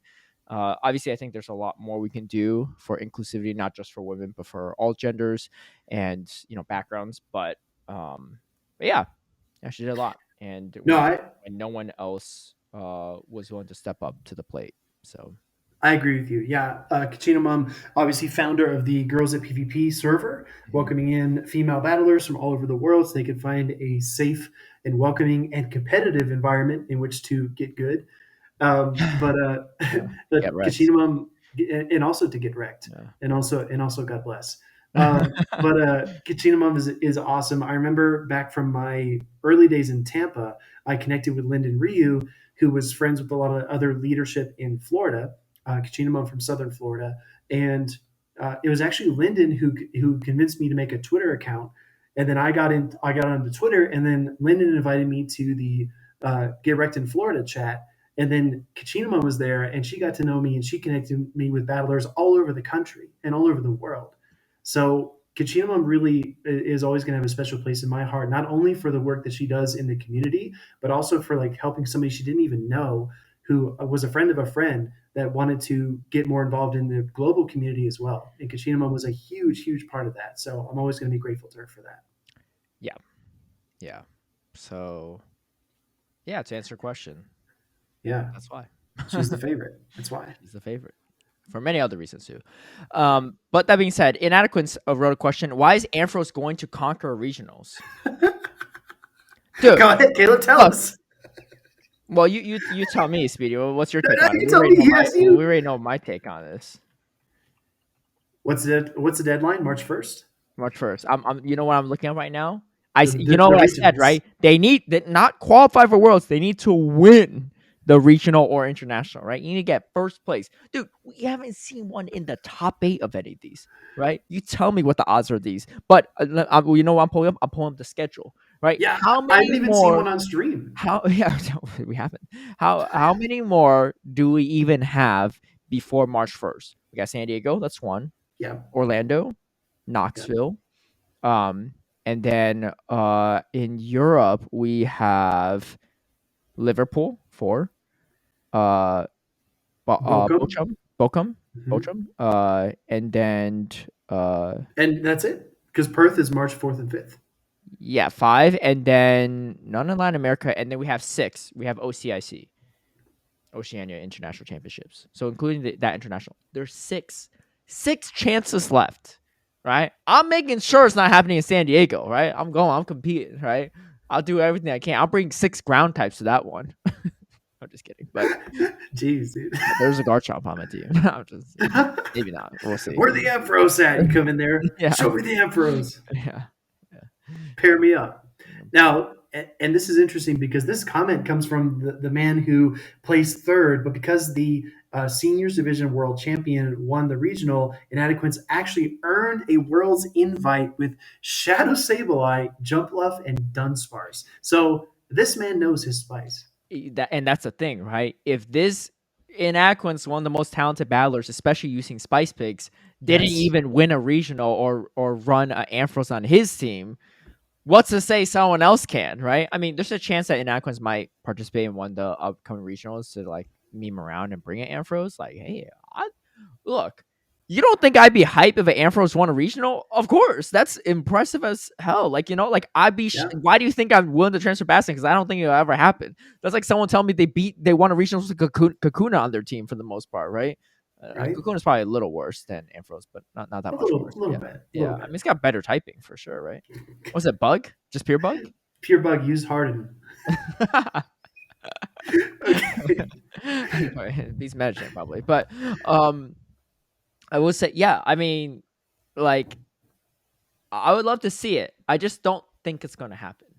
You Okay. know, I'm a very big proponent, and when it comes to my own content as well. Obviously, I'm not here to knock on other content creators, but I don't like to promote things that aren't actually effective. Sure. Or Sure. sometimes to get views in Twitter and stuff, or not Twitter, YouTube and But not like whatever. clickbait. It Yeah. is clickbait in my opinion, right? Well, some of it's clickbait, but like, oh my gosh, I dominated with. I don't know. I mean, I can't even say Ampharos. Ampharos and GBL has play, right? Because people keep tagging Yeah. me like, oh, I just won a game in GBL with Ampharos. I'm like, oh my gosh, well, you must be going to Japan for Worlds now, right? Like, yeah, I don't care. Like, yeah, that's possible. You I lost asked for Ampharos it. in GBL, right? Dude, you gotta listen to the qualifications here, right? It's not. It's not like just because. It's not like just because you beat anyone in GBL. Like, yeah, I'm not saying it's that bad. I'm just saying it's hard in Show 6, and it's hard to win a regional or international against good players, right? For sure, for sure. So look, I love the Okay. question. I mean, hey, people. The fact that people are seriously considering it because I have this bet with Butters is like, I think it's hilarious and I think it's great, right? I love the content that comes out of it. I just don't think it's gonna be effective, but Yeah. who knows? Who knows? I feel like I feel like I'm beginning to agree with you. You know, I always like to oppose you, Caleb, and just push back because it's just more fun that way. But I'm beginning to agree with you that I don't think Ampharos has a whole lot of play, unfortunately. Exactly. It be like that Um, sometimes. You know it, Speedy. As my friend Palmer's up says, Caleb always gets the last laugh. okay, As we have a Manny said question. that one too. He knows. Oh, dude, come on, come on, Go ahead. stir in Go the ahead. pot. Okay, question from Jared Jeanette. What Pokemon would you like to see get a Go Battle Day feature in which it learns a legacy attack, like we got with Dugong with Ice Shard and Icy Wind? That's a great question too. We had it for Primeape as well. Yep. We had Milting Day, but it didn't learn the legacy move. I think. Oh, No. it will for Vulpix. The because Ninetales I think It gets Ember. gets Ember. Yeah, that's Yeah, cool. That's so that's cool. a cool one. Oh, that's a great question. What would you say? Do you have one in mind? I have one in mind. Yeah, Oh, what is it? it's Kanto Graveler with Mudshot. But that's not like eligible, right? It's a legacy move. It used to be able to learn, but you can't TM it Yeah, yeah. anymore. I think that was like a glitch though. I don't know if Niantic would ever do that. Why not? It's not that good. I mean, it's I good, don't but know. it's not Some would like say we're doing too great. much to cater just to PvP players, but We'll get to that. We'll get to we'll get to that. Okay, that's an interesting one. What's a legacy move that would be cool? I don't want it to be a community Pokemon, right? Because none of these are community Pokemon typically, or ever really. So it I think would. the obvious one is Seeking, right? That's the obvious one. Ooh, Seeking would be interesting. Seeking would be interesting. The Tri King, that'd be a good one. Pidgeot, Pidgeot with wing Okay. attack. Oh, That'd be good. good I call. mean, it Good got a call. buff. It'd be cool. I mean, unfortunately, a lot of people use the Elite TMs already. But Hmm. yo, that would have been so good for this season. Imagine you release that because then people can hold off their Elite TM for like midway, like till the first community or the first wild Ooh, day. Yeah, missed I like opportunity that. there. Yeah, But yeah, yeah. and for people that want to see the buff right away, yeah, pitch out. That'd be a good one, I think. Okay. David Hernandez, what has been the most important life lesson you have learned? Ooh, that's a good one. Oh my What gosh. do you say? I'm trying to find the question. Like, I'm liking the ones that we've answered so that I don't like double dip. Yeah, yeah, I see it. I see it. What's the most important life lesson that you've ever learned? That's deep. That's a deep one. yeah. I have one in mind. All right. What is it? Mm, the lesson I learned, I actually learned this from my aunt. And it was very important for me to learn this at the age that I was because I was a sensitive kid growing up. We talked about this before, but I took a lot of things very personally, especially when people were like angry with me or upset or did something because they were because I made a mistake. Most important life lesson I've ever learned is that if someone is like over the top, unreasonably angry or cruel to you, it's more about what's going on in their own life than what just happened with you. It's more about them being unhappy, them being upset, them feeling a need to lash out than it is about the mistake that you made. Because people don't deserve to be attacked or belittled or be made fun of. It's more about the other person being unhappy and them like unloading that toxicity onto the other person. I like that. That's really Yeah, good. That's so true yeah, too. A lot of times when because people are upset, like I think someone yeah, told me anger is not a primary emotion. It's like a secondary emotion. it's a Like you're reactive angry it's emotion. a it's a reactive emotion to something else, right? Like you're Yes. angry because of something. It's not your first like laughter's like a primary emotion, right? Like you can't stop that. It just comes out, right? But anger's like it's because of something else that's like triggering it. Yeah. That's a good one. I like it. Yeah. I would say I don't know if it's the most important one, but something I do Sure. still think about from time to time too. Something that my mom told me when I was a kid, but she was telling me back where like my parents immigrated from China, so Mhm. they have a lot. They know a lot of people that are from China as well. And she was saying that I don't think they're her friends, but she said she knew of some people visiting from China that would like they would sign up for these like weird like credit card deals, whatever, and you get promos for it where you get like free like CDs or whatever or like DVDs or something. This is back in the 90s or 2000, right? Where like Sure. CDs were big, and you could get all these promo stuff, and then they bill you like a month or two later, right? But what they do is they come here on vacation, sign up for all these promo stuff, take the benefits, and just like dip out of the country because they're just here to visit, right? Sure. And so my mom's telling me this. I was like, oh, she's like, why? I was just thinking, I was like, oh, I was like, I guess that makes sense. Like, why don't more people do it? Or like, why shouldn't people do it? Right, more. And my mom's like, well, like, yeah, there's nothing legally that could stop them because once they leave the country, they're not like these credit card companies or whatever these promo deal orgs. They're not going to track them down because they can't. But Yes. but my mom was just saying like, yeah, she was saying that in life, just because you can do something to take advantage of doesn't necessarily mean you have to always do it or you should always do it. And sometimes being a good person outweighs that even if there's no benefit to you, right? I was like, Mm. so I remember when I learned that as a kid, and I always think back on it from time to time. Yeah. One easy one that I like to personally do, and it's so Sure. small, but it's the shopping carts, right? You can easily just Yeah. leave your shopping cart wherever in the parking lot when you go grocery shopping, but I always just push it back to the cart area. It just makes life easier for the people that are like moving shopping carts back and forth, so they don't have to run around collecting all day. Obviously, it's their job to do that, but like, why be a pain in their butt, right? When you could just Yeah. it takes you like extra minutes. So I actually always try to park near the shopping cart area. I don't try to park near the front. I just park wherever the shopping cart return is, so that way I don't have to walk too far there. Mm. So Yeah, no, it's good, right? Because those little like small acts, just putting things back where they should be, mhm. makes it easier for the next person, right? Which is it's just makes everything better for everybody. Yeah. I'll drop like one more quick one. When I was working in a restaurant, I was waiting on this one table. It was a guy and his wife, and I was always like very much like yes sir, no ma'am. Very like try to be very polite to my customers, no matter what restaurant I was working in. And at the end of the meal, the guy looks at me. He said, "Man, you're just too nice. You're not gonna." He said, "You're not gonna get anywhere outside of this restaurant. You're not gonna make it in life because you're just too nice and you're kind of a pushover." Did you I get was his like, number? no. Hit him And up. like Ferrickster said this too, right? He said, "I'm so soft," right? Um, so I guess this guy Ferrickster would agree. But but no, he said that about me. He said, "You're just too nice, man." And the first thought in my mind, I was like, who in this guy's life told him that it was weak to be kind? Mhm. Because somebody told him that, and that's why he believes it. Whether it was Yeah. his dad, his uncle, his grandpa, his boss, somebody in his life told him that. And that was the first thought that I had. The second thought that I had was after he left me like 30 or 40% tip on the bill. And I was like, oh, yeah, buddy? Doesn't get you anywhere. You just paid even more out of pocket because I was actually kind. And that's what I get from it. Right. Yeah. So it's like he invalidated his own point when he got up and left the restaurant. You know what I mean? I feel like that speaks more to his own insecurity than about you, right? Exactly. Like Yeah. for him, he thinks that it can't go because maybe he felt like he was screwed over, or maybe he's trying to justify his own behavior, Sure. right?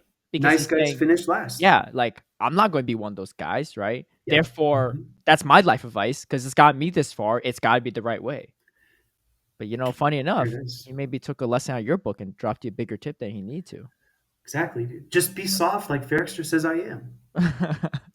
That's all you have to do.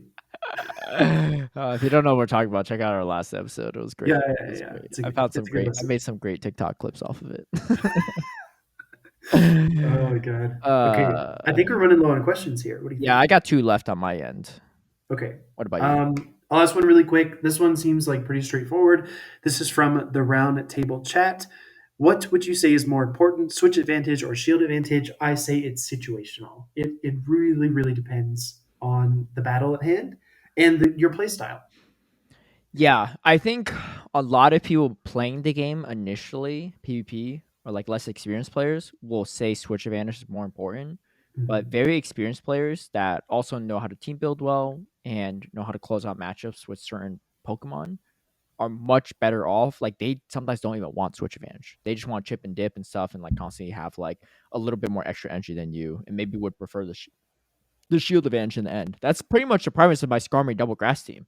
I didn't need to win Mhm. switch. I just need to bait out one thing so I could sweep in the Meganium in the back, right, with the shield Yes. advantage. So, but yeah, so it is. I would agree, it's situational.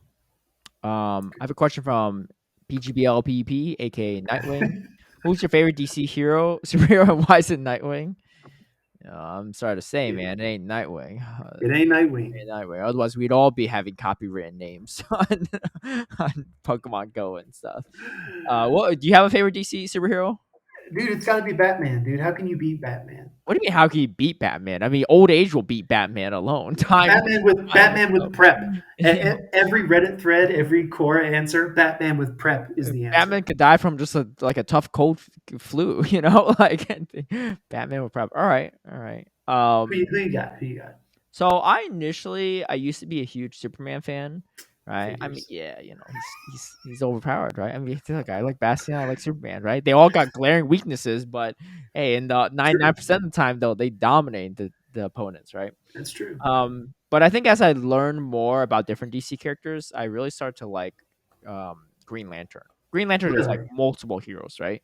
But just Yeah. like the even just the concept itself, right? I don't have a specific favorite Green Lantern, but I like the fact that for those that don't know, Green Lantern, it's like there's like a Green Lantern Corp, and they Yeah. are like an organization that have a bunch of heroes that monitor the universe, Yeah. and each of these heroes they have a green ring that turns them into Green Lantern once they get it. They have they're what are they called? Abstract abstracts or whatever. I'm not sure. I forgot what it's called, but anyway, they essentially make projections of like shields or weapons or whatever based on their Yeah. imagination and willpower, and that's how Yeah. their strength is. Their strength is based off their willpower. Yeah. They make And any tool they need to succeed or to yeah, win a battle. yeah, to win a battle or to escape or save other people. Yeah. Yeah. And the rings choose the next worthy hero. So the ring Yes. is choosing someone worthy. Of course, they make some mistakes here or there.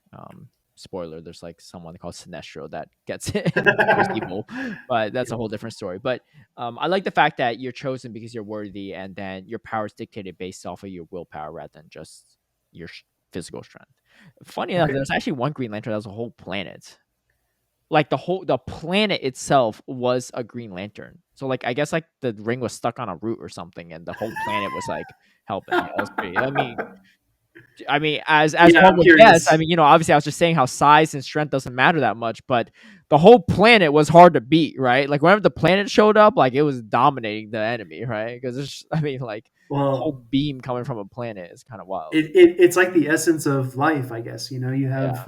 pure life force. That's pretty. There's a lot of willpower in life Yeah, yeah. There's and that. how its ability to survive. Yeah, But yeah. so that'd be mine. Anyway, Okay. I got one other question. Watership Sure. Bound, aka Adam, says, "Do you have a system or strategy for team building in a quickly changing meta? I often do great during the first day or two in a new meta, then it changes. I struggle to adjust." We'll talk more about this when we get to our GBL session, but dude, in recent months, like this past year or so, when we have these 1 week metas, not It's really, because tough. it's just 1 week. Like, there's not much to adjust, right? I think when we had 2 week metas, like week 2 would look a lot different than week 1 a lot of times because people were adjusting to it, right? And different Mhm. YouTubers or whatever streamers had teams out and people were playing them, so you're building counter teams to them, right? Things that are anti meta are going anti meta after that. But for 1 week rotations, like it's so quick. I haven't really done too much myself. I personally typically stick with the same team. I typically will. Okay. If I find like a team that works well, I'll just play it out. Cause I remember this would happen back in 2 week rotation. Some of my patrons would ask me like, "Hey, like I feel like the meta's really rough today." I was like, and they're like, there's some people I know that they just chase the meta, right? So they're trying to adjust the next for the meta they see. But the problem is if you're not chasing the meta correctly and you're a step behind, you're always like you're never going to catch up to meta. It's always going to be ahead of you, and then you're just always going to keep losing. So I'd rather Sure. just stay with the same meta so that I don't have to chase it. It's just going to come back around to where it's favorable to me, like maybe 2 days from now, right? One day it might be Sure. kind of rough. Next 2 days it might be better. So Mm. if you build like a solid team, it'll usually work in like regardless of how the meta changes. What about Interesting. Yeah, I was going to ask you how you develop your team in the first place, but I think the folks need to go sign up for the Patreon to find that out. I just have weird ideas to be honest, and sometimes they work, sometimes they don't. I'll talk more about that later because you might not like my recent weird idea, but Ooh, okay. So I guess for me, honestly, I just try to find.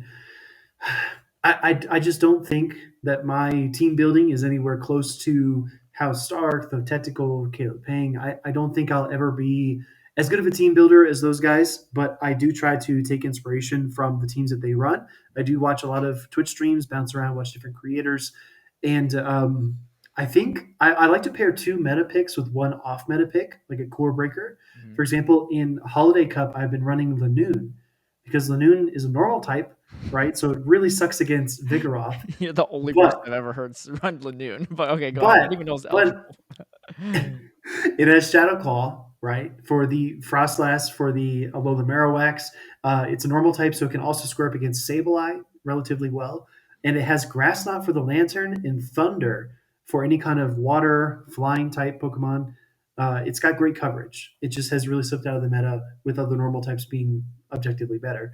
But no, I've been pairing Linoon. I actually played Linoon with Linoon, Charvalola Ninetales, and Roserade has been my Mm. team. And my elo isn't super high because I have taken like an unofficial, unannounced like GBL break. I barely even play sets most days, but I'm going to get back into it in the new year. But yeah, it's been really fun. And I try to, yeah, again, two strong meta picks and one kind of like core breakers is generally my approach. You got Roserade, Alone Ninetales, and Lanoon. Yeah. Roserade is a strong meta pick. It sounds like you Oh, have more yeah. spice picks and then the meta pick. Dude, you've got Fire Weather Ball for all the ice. You're And running you have, Push Jab? yeah, for Okay. the fairies because fairies are so annoying in the meta. Do you beat Frostlass? No. Because Oh, you you need got to Lanoon face. though. You got Lanoon. You got the Noon, and then you have a Alola Ninetales too, which you need to land two Shadow Balls to KO a Dude, I nine. definitely feel the charm nerf though. I will say that. You I feel do the as charm well. nerf? I feel But Onion Frank got Legend with Altaria Double Charm. it. Onion. Look, it's a good thing Yeah. Moltres is not eligible in this cup. Actually, it is. No one's really running it, you know. But Oh my I say, god. Yeah. when you attack It, Moltres with that ancient power, yo, Altari better watch out too. the last thing I would say is that you can't be like super duper weak to anything in the top meta, in the top 10 to 15 picks. For example, I tried to use a double flyer team and Lantern just annihilated me. I was like, yeah, sure, I'll bring out the Lantern with a Charizard swap or I tried something. triple flyer once. It was not fun. No, it's not good. It's not good. It's not Yeah. good. But You can't beat everything in GBL. You need to play the percentages. That's what I'd say. well, that's all the questions I got. You got one more? I saw our I got DMs. I was looking at our DMs too. Yo, Marshmallow, what in the world am I looking at? Marshmallows on sweet potato. I have never seen such things. You all dude. really need to know. If you haven't said anything yet in the comments down below, even if you listen to the audio version, yo, go to our YouTube video and let us know if you ever eaten marshmallow on top of sweet potatoes. This is like, Caleb, I wouldn't even know come, that sweet potatoes underneath. It looks like pasta. Caleb, come to the light, dude. You need high sugar content. You need high blood pressure. You need a lot of sodium, right? The I sweet just need to know potatoes if with this is like a thing or not. I'm just shocked. the sweet potatoes with marshmallows have all those things. Just come to the light. Yeah, you might as well You dump can the join whole us. cranberry can on top too afterward. But I get a funny question from Ali T. Have either of you played the hit tower defense game called the Battle Cats? Ali's funny. no, but I've played a lot of tower defense games. Bloons is one of them, the original tower defense game, I think. Bloons Yeah. Tower Defense. And I played a lot of tower defense games when I played Warcraft 3, like custom maps, and I've always been Dude, me really bad. too. You play Warcraft 3? And you Yeah. play what was it? Frozen Throne. Yeah, it was Frozen Throne. Yo, that game was hype. Dude, I so much fun. I'd always be the guy in the end because everyone quits, and I'm like micromanaging like all their resources on my main thing, Yes. and like you're building at the very bottom, and they're like funneling Yeah, in. yeah, yeah. Like Yeah, what we did you're with like building one base and you get yeah, under attack, so you have to like build the other base. You're like, I yeah. gotta send reinforcements. And Yeah, but yeah, the yeah. problem is like you like there would just be so many like creatures on the map at that point that my screen would lag. It would be like Yeah, me too. like stuck like loading down. Yeah, Yeah. yeah, me too. Okay. Like when the big battles start and when you have like four armies clashing, it's like Yeah. trying to process everything, it like Yeah. blocks up. Did you ever play that game? This is a huge tangent, but did you ever play that other game on Warcraft 3 where it's like you start on one side of the map and then the other team starts on the other side. Maybe like 4 to like 8 people per team, and you build like little barracks. and they spawn units. So you see, like, build one barrack and it spawns like a grunt. You build like an archery barrack, it spawns like archers, and they're just constantly sending troops into the middle, and they just like you try to overwhelm the other forces. I forgot what No, it's. I don't think I played that Oh, it mode. was a ton of fun too. So you're just sitting there like constantly building like you're like the more Yeah, like and trying to like security you send have, forces to yeah, you're different constantly sending areas. forces. Yeah, yeah. It's like yeah, it was super fun. That sounds really good. I didn't Yeah, realize you play Warcraft 3 games. You didn't dude. play Dota back in the day? Because that's how I thought first on No, Dota was like the custom 3 map. Yeah. no. I remember going into a Best Buy and I played Warcraft 3, the demo, and I Huh. thought it was the coolest thing I'd ever Yeah. played. Campaign I was really watched fun like, too. dude, it really was. Did you play the Watching expansion? Arthas, yes, Yeah. The yeah. storyline was great. Thrall's story was really good with the orcs, and then when Yeah. Arthas like fell to the dark side, so to Yeah. The speak, Lich King dude, stuff. freaking Ooh. epic. Yeah, And the it's good. cutscenes were so far ahead of their time. Like they were so well done. They The should just graphics were so good. I was like, they could just make movies. They did make a Warcraft movie. It Yeah. didn't do so well though. I did watch Nah, it. It wasn't it's it kind of wasn't bad. it's StarCraft 2 okay. though, the cinematic scenes were great. Yes. Yeah. But yeah, sorry, not on like a tower defense tangent there. Sorry, You're good, you're everybody. good. Last question we have here from Twitter, and then I wanted to save that question in your DMs for last because that individual always messages me after the episodes and is one of like our top listeners. Mhm. Okay, so question here from Doing It for the Dust. How do you think IV training would work in Pokemon Go if it was ever introduced? Um So it's like if you catch like a legendary that's like a 14, 15, 15. If you could train it to have perfect attack, what would that mechanic look like? Ooh, that's tough. I just don't think that Niantic will ever implement that. Mhm. From a monetary perspective, it just doesn't make sense because I'm like, why would you keep rating if you just train it up, right? Yeah. Well, I guess for XL candies now, like that would make sense. But I don't know. What do you think? Do you have an idea on that? Let's say if Niantic was willing to go down that route. So what I think will happen before we get IV training, I think we're going to get held items first. And held items would drop from Pokestops at random, just like your evolution items, like your King's Crown, your Dragon Scale, that kind of stuff.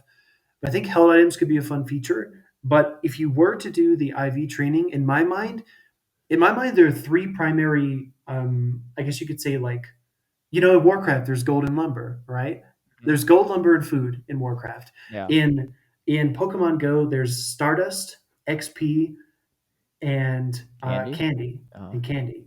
There needs to be a fourth element in order to actually like facilitate it. Because I was thinking like, what if you could convert like 1,000 candy into one IV training item? Or if you mhm. could convert like 10,000 Stardust into an IV training item. Yeah. But neither of those like really feel congruent. They don't feel like they make sense. Yeah, Um, and I agree with you. I think it has to be something that's hard to acquire too. yes, That's like balanced, right? I mean, like, look, yes. you can play how you want to play the game, but I think certain people will have access. Like, if it's candy, If certain it's people location might, based, yeah, like they could travel around the world and get the candy they need. So, yeah. and I don't want it to be like raid lock either. You have to raid a bunch just to get it. Like that's just like paywall locked kind of. So, I don't know. Maybe it's something like maybe almost be like a buddy system kind of thing. Like the current Ooh, buddy could system is be. kind of like one dimensional, so they'll probably have to do something related to that. But something related to the buddy system could be interesting. Well, if you buddy a 14, 15, 15, it goes up one level and then it's essentially perfect IV, right? Hmm. Unless you compare it against a perfect IV of the same level, which is, sucks. Yeah. I know we probably don't want to lock everything behind like PvP either. Some people probably wouldn't be huge fans of that, so Mm. we'll get to Yeah, we that. don't want to shove it down people's throats. No, no. That's a good question though. I'm not actually sure. Maybe something related to buddy system. I think in the current mechanics we have right now and the options we have, I think it's a little. It would be Yeah, either too easy to do or too hard or too much of a paywall to do. yeah. It's like aiming a glass cannon. If you get it just right, it could work really well. But otherwise, it could just blow up in your face, and it could be Hmm. like, okay, we have to remove this feature. It's too busted. Yeah, exactly, exactly. Um, any other questions? You have one more? No, that's it. Oh, what? No, what about the one you DM me on Discord? Oh yeah, yeah. I can start us off on Yeah. this one. So this comes from Crystal Ships, a gentleman that I met in Orlando back in 2019 at the Mega Cup, the Mega tournament, Fusion Cup tournament. that Valor Ash won.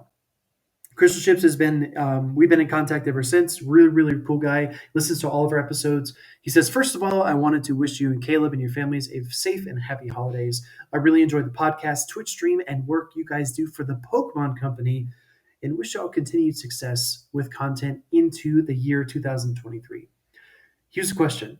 Could you guys walk us through the process of how you prepare for your live streams for the Pokemon Company or any show production processes that might be interesting? You guys make it look easy, but I'm sure there's a ton going on behind the scenes. What do you think, Caleb? Yeah, that's a great question. I think when it comes to specific battles, at this point, I think a lot of the commentators are pretty comfortable jumping straight into the battles, Yeah. especially if it's someone you commentated with, right? Like me and Butter's like, no problem. I think our preparation mostly comes to when we do the intro to shows or outros or whatever, like Yeah. things that we have to memorize or things we had to talk to. And those are starting to get more and more comfortable as we get along as well. Before I was like, I remember we were commentating together at UIC. I was like, dude, I was like Stuffle Community Day. I'm like, oh my gosh, like this is like a lot of info to memorize and whatever, right? I was like Yeah. stumbling upon that stuff. Yeah. But I think Same. as you get more comfortable and stuff like that, it's you'll be able to like cover that stuff really well.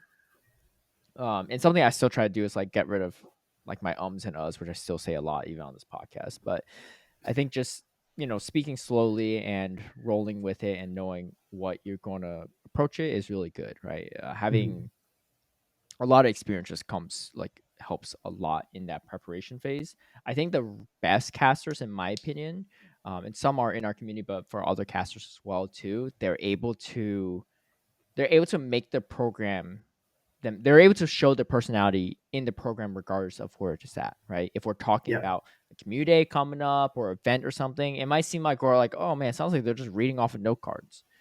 And sometimes we are, right? So Sometimes it's we have in the possible. past. We have, Sometimes yeah. it is, right? Especially when we have a graphic on screen, you can't see our faces. But I think the best Mhm. casters are able to present the information informatively, but also still have their personality behind it and be like, hey, like, we got stuff with community coming with Speedy. Like, this is going to be beware. Could be useful in PvP. We'll see, right? I know you probably try Yeah. using it in Holiday Cup. I wouldn't, but it might be your kind of thing, right? So like instead of being like, well, now it's going to learn Drain Punch, a new Yeah. exclusive move, 2 Pokemon go PvP, and if you're lucky, you may even find a shiny Stuffle, right? Like it Yeah. doesn't sound like me at all, right? No, we don't. No one really talks like that on a day to day, but that's kind of how we were in the beginning, and probably sometimes I'm still like that to a degree.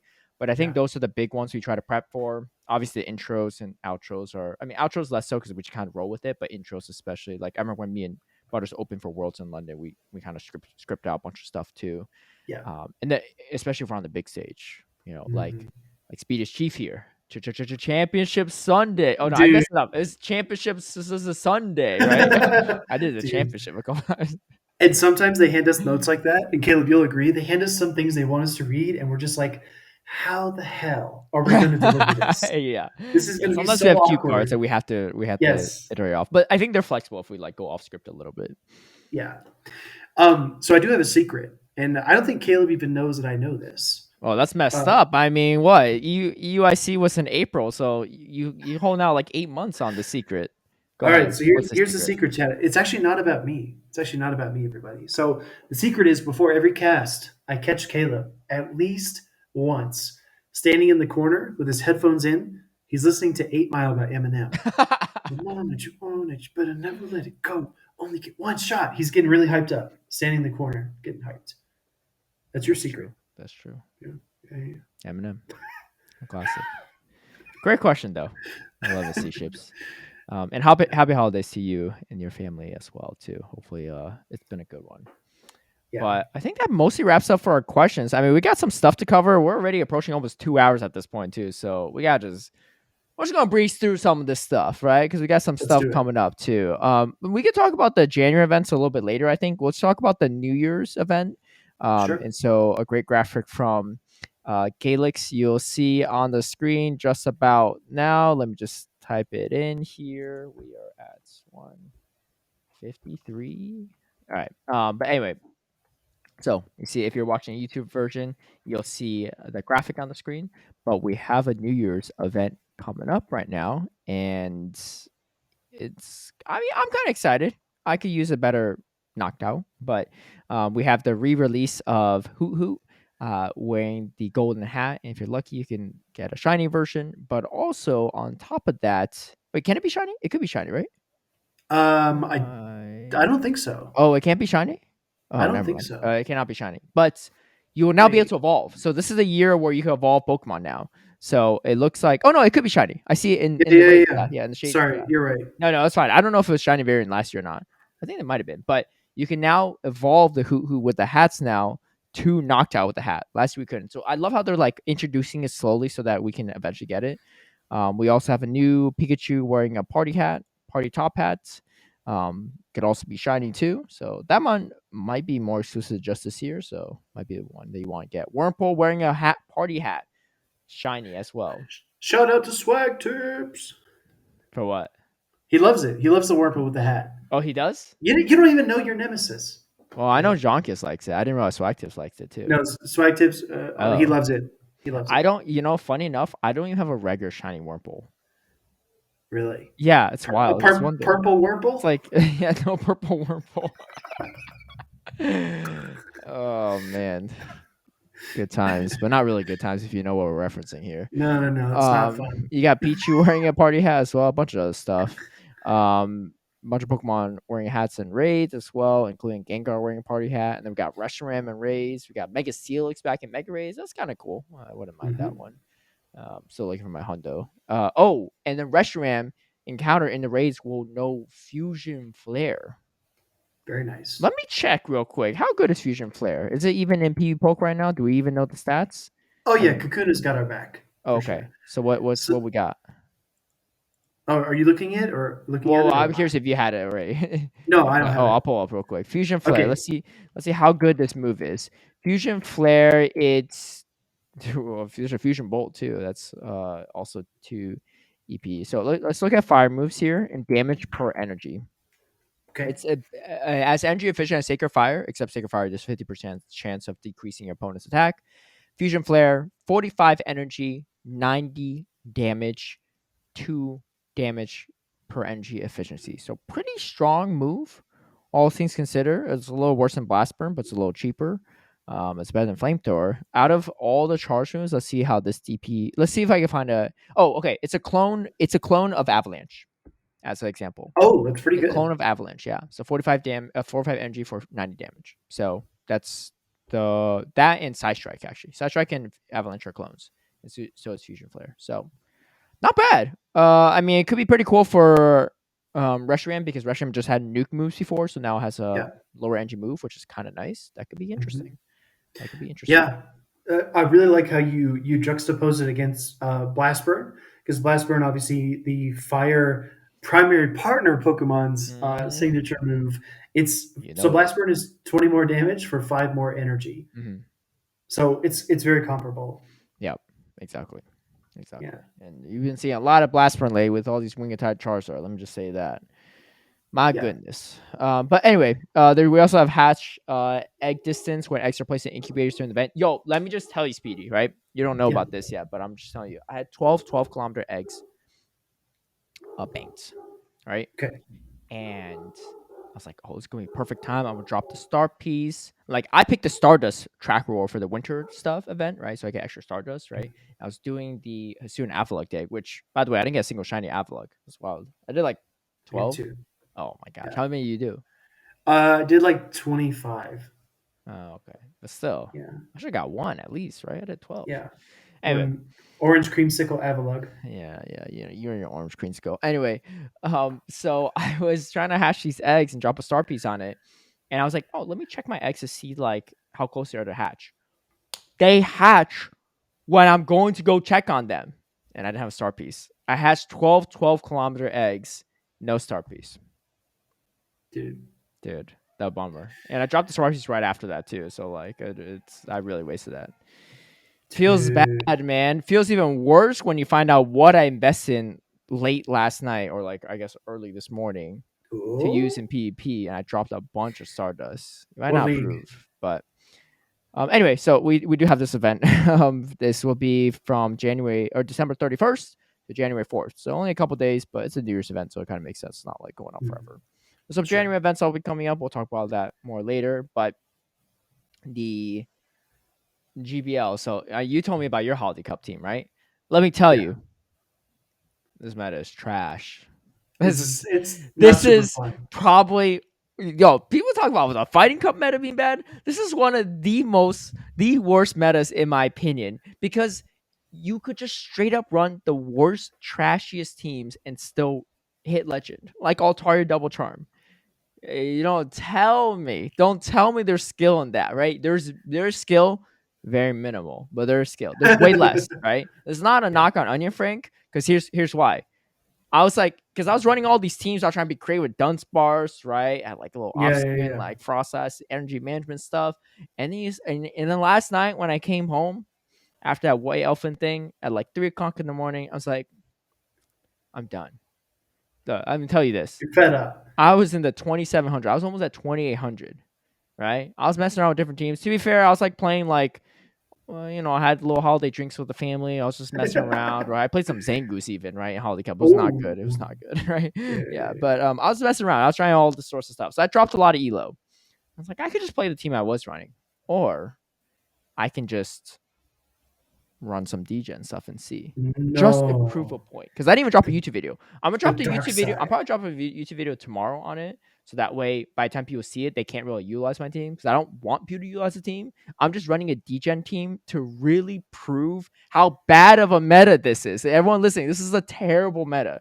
You wanna know what I ran last night? Tell me, what are you I running? spent dude, let me tell you, let me show you how much Stardust I spent alone, right? Victory Bell Double Six Charm. 60K 60K Stardust to unlock the second move on this thing. It's a shadow. No, Caleb, no, Showing the screen right now.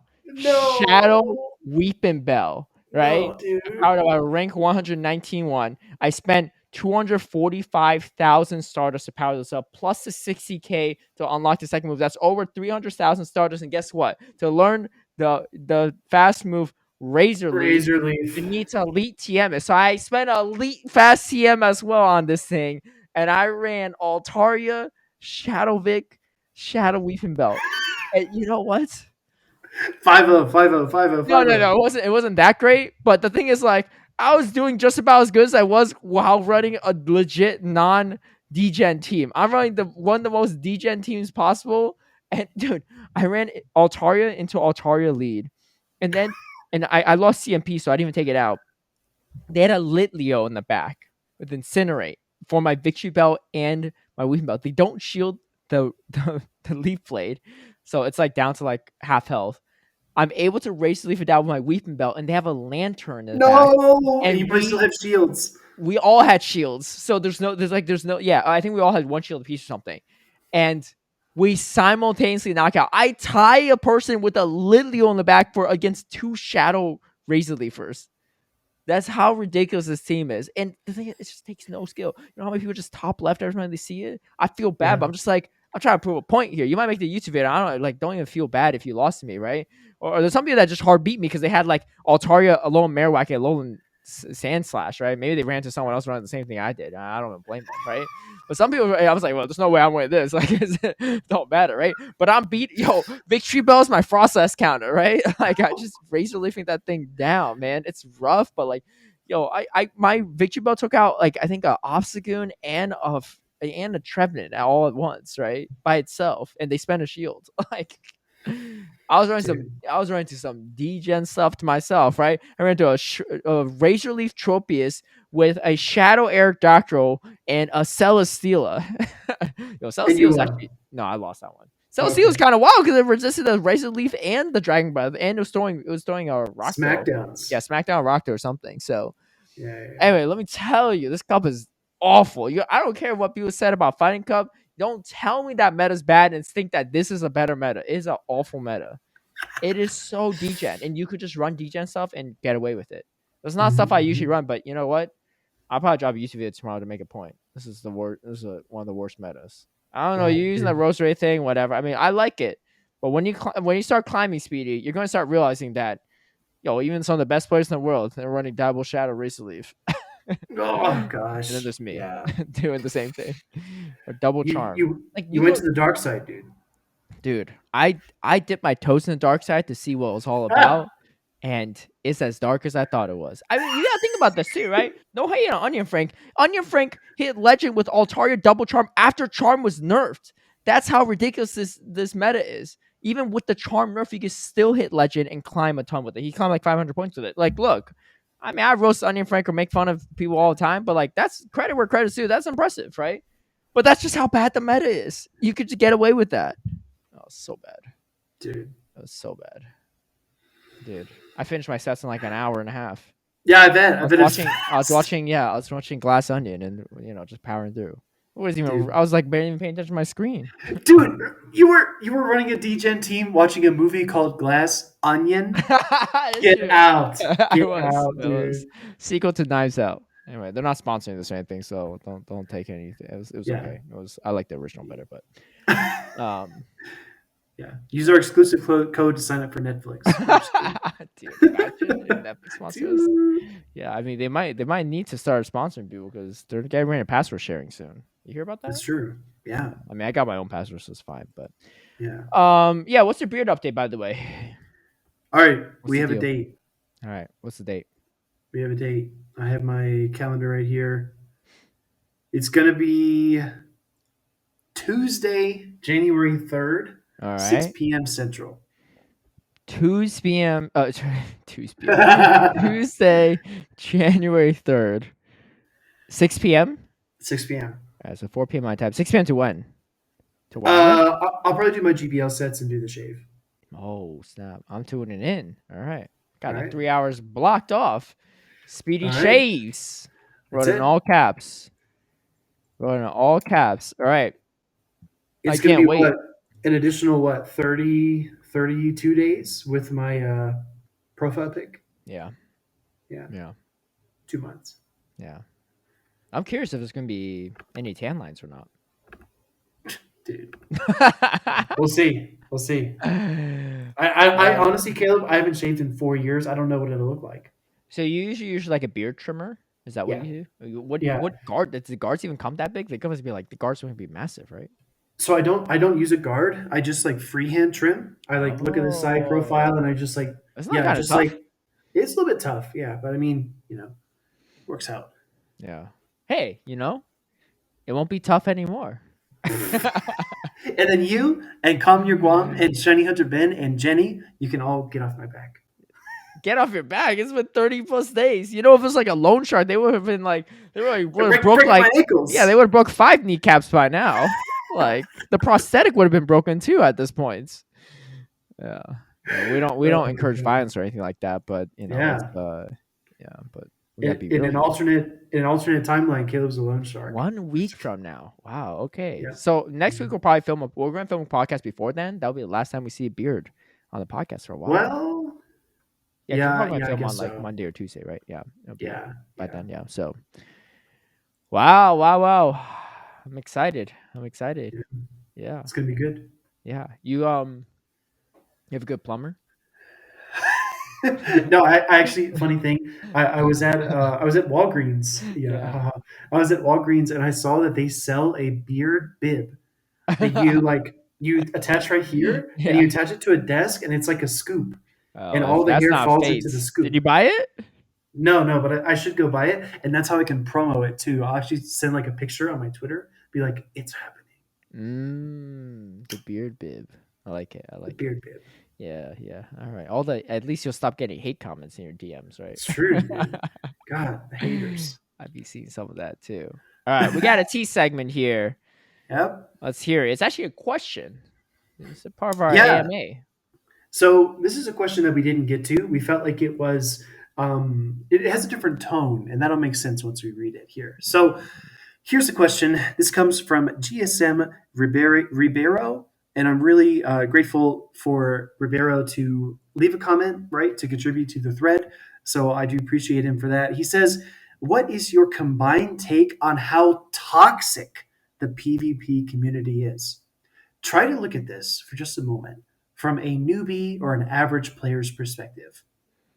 Also, without banter, no banter, Caleb. This is not a Caleb and Butters shoutcasting stream. There's no banter here.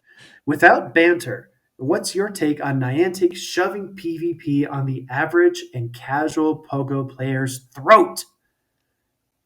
What he means by that is lackluster community days that only improve Pokemon standings marginally in PvP, and the example he gives is Starly. Well, let me just say, Ribeiro, Starly was not really improved. So for anyone, that was a weird community day for everyone. I feel like I don't know if anyone really wanted that because I don't think anyone PvP like that. I barely even played that community day, right? So that's Yeah, an example. same. But besides the point, I do get the sentiment here. So let's tackle one section at a time. I think. What is your Okay. combined take on how toxic the PvP community is? Uh, I mean, I don't think this justifies any toxicity or whatever, but I think there's toxicity pretty much in every community, not even just gaming communities, but pretty much just every community in general. Mm, And when it comes to actual esports and games, Pokemon Go toxicity is pretty low.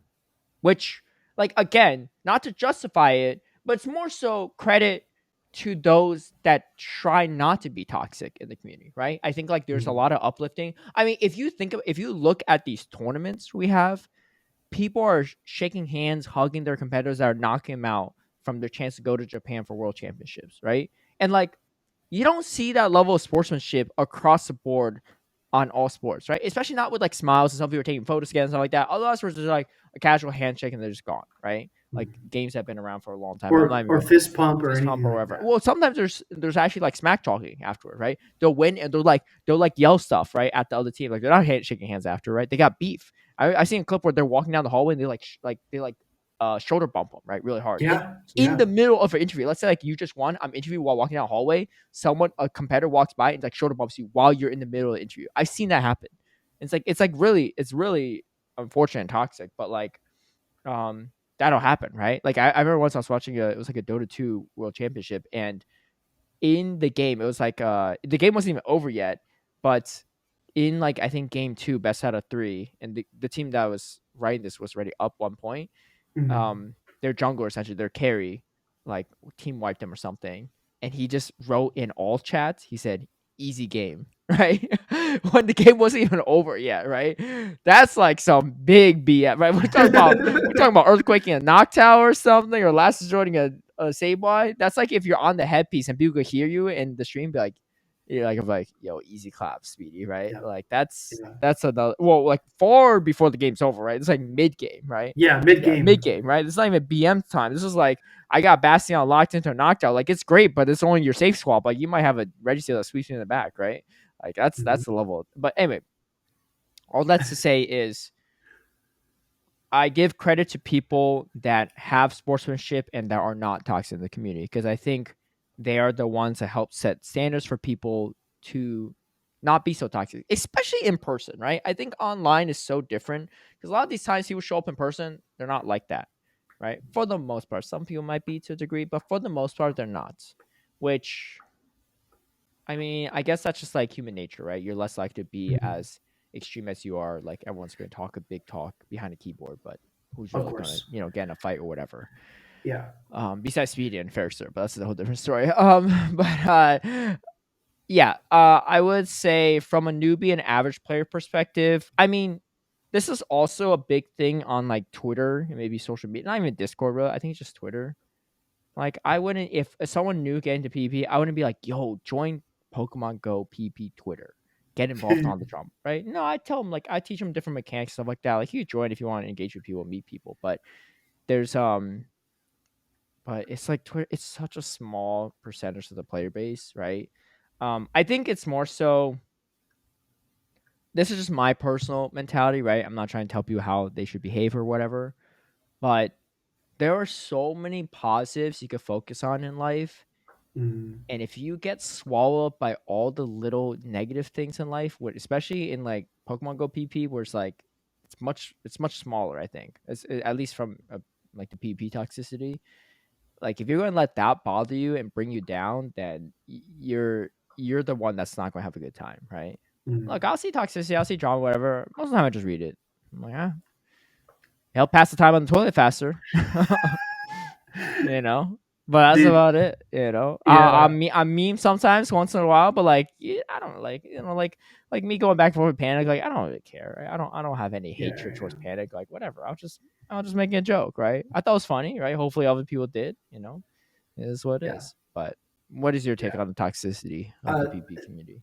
Dude, I was gonna say I agree with you as well. If you watch back like videos, especially of smaller tournaments, I watch a lot of like Halo style, or I guess just Halo in general, Hmm. which is an FPS style game. And watching back like small community tournaments, like those four guys be sitting next to each other, and then four guys like in the other pod with all their screens in front of them. And if one team wins, they like stand up, they pop off, they call like they look at the other team, they call them like all kinds of names. They talk down to them. They Mm. call them little, all kinds of stuff. What kind of names? Give us All some kind of names, examples. dude. Oh, of course. Well, the first one is, and then also they say like from time to time as well as, Yo, my podcast editing skills have been up on dude, point, man. I know how dude, to mute on a dime. podcast editing is actually lit. Caleb just watched me and then just muted in those key moments. You know it. Um, So yeah, I agree with you, and I think that a lot of people think that's what the environment will be when they go to do PvP. I got to tell you, like, and of course, like we sound a little bit biased because we're so entrenched in the community. But when I was first team building for Sylph, and I had no idea what I was doing, I actually sat out the first three Sylph Cups because I was too shy and too nervous to go to an in-person tournament because I didn't really like compete. There was no Go Battle League. I thought if I went there to the tournament and lost, the people were going to like make fun of me, or they're going to like lean over to their friends and be like, "Look, Caleb, that guy just got O2'd out of the tournament. He must suck. Like that guy's awful." Right? That's what I expected. And when I went into the tournament, win or loss, it was actually the complete opposite. And that's because Pokemon Go, from its inception, has been a collaborative game. You get together to do raids, like you like team up, get to know each other, you work together, right? You play Community Day together. If somebody knows about a Shundo somewhere or a Hundo, they like scream it out, like down the street, past the Big Easy Bar on Ebor, right? Like that's where you need to go. And it's like everyone's helping each other. You don't get that in other games, right? Hmm. You might like be with your team, like your other three guys or four guys, however big your team is. You might like have camaraderie with them, but the other team, they're the enemy. But it's not so much like that in Pokemon Go. It's so supportive, and like you were saying, Caleb, like even when Kaiser like got knocked out by Arrow live on stream, Arrow like jumped up into his arms and he held him like he was like in the 1950s post World War II photo. He's like holding his his new wife or something, like, oh my god, we're so happy. And at that point, like that's a trainer that actually made it to Worlds last season, and he lost his chance to get there because of his friend, and they actually like hugged it out and did something goofy on stage, Hmm. right? You just don't get that with other games. Now the other lens I want to look at this through is PvP players being toxic to like casual Go players. I think that maybe is more of what Ribeiro is talking about. Mm. Like if somebody goes into PvP and they bring like a triple legendary beast team, there are people that like laugh and make comments about it, like, oh, this team sucks, this is awful. I mean, yeah, there is some of that, right? Because some people do have this superiority complex and they do like to Mhm. talk about it.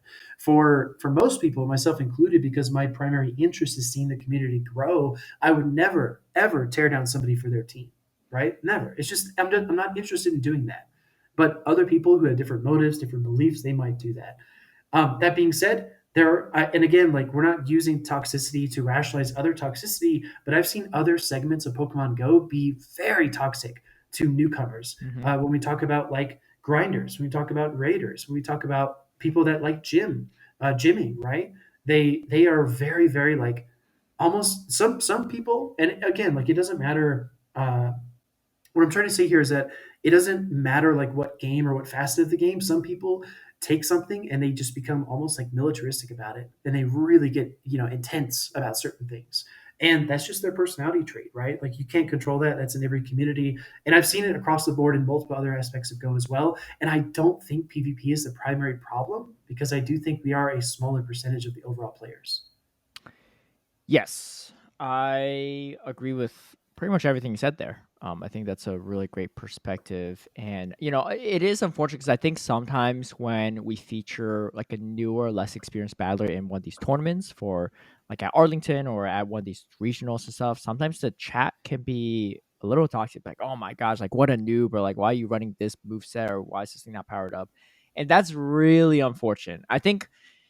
I don't know if any of those people even listen to this podcast, but I think if that's you, just do some self reflection, right? Like, why are you putting someone down, right? Like, it's their obviously it's probably their first time ever on the big stage like that, and also like probably one of their first ever PP tournament experience. Like, Mhm. dude, like just that's not a great time, right? And that's not going to be great to see, especially if it's a newer trainer and they want to go back and watch how they did and maybe what people were saying. Like, they're going to see your message, right? And really, you got to think if you're writing those messages, why? Right? Why are you saying this? Because again, I think it's one of those situations where it says more about the person saying it than the person they're commenting about. If you feel the need to roast someone, I mean, roasting is like I wouldn't even call it roast. It's like straight up putting someone down, right? Yeah. Someone you don't know, right? It's different if you're like if I'm like roasting a friend or whatever. Like we can make fun of Butters and his Amphros stuff all we want because we know him and like we know he could take the joke and it's a fun banter back and forth. Yeah. But like if someone actually brought in like a charge beam Amphros into a tournament with 1300 CP, like that's different, right? I wouldn't make fun of someone for that. Like they're clearly new. They maybe don't know the right move sets or don't have the resources to make the team. It's just Mm. like what's the point, right? Like why be mean about that, right? What are you trying to Yeah. accomplish, right? Are you really You- trying to make yourself like I'll put it this way: if you're secure about yourself and your own skills, you wouldn't feel the need to put other people down. yeah. So I'll tack on one point to that before we move on to like the last part of this tea. The part I'll add is that a lot of it comes down to environment as well. Mm-hmm.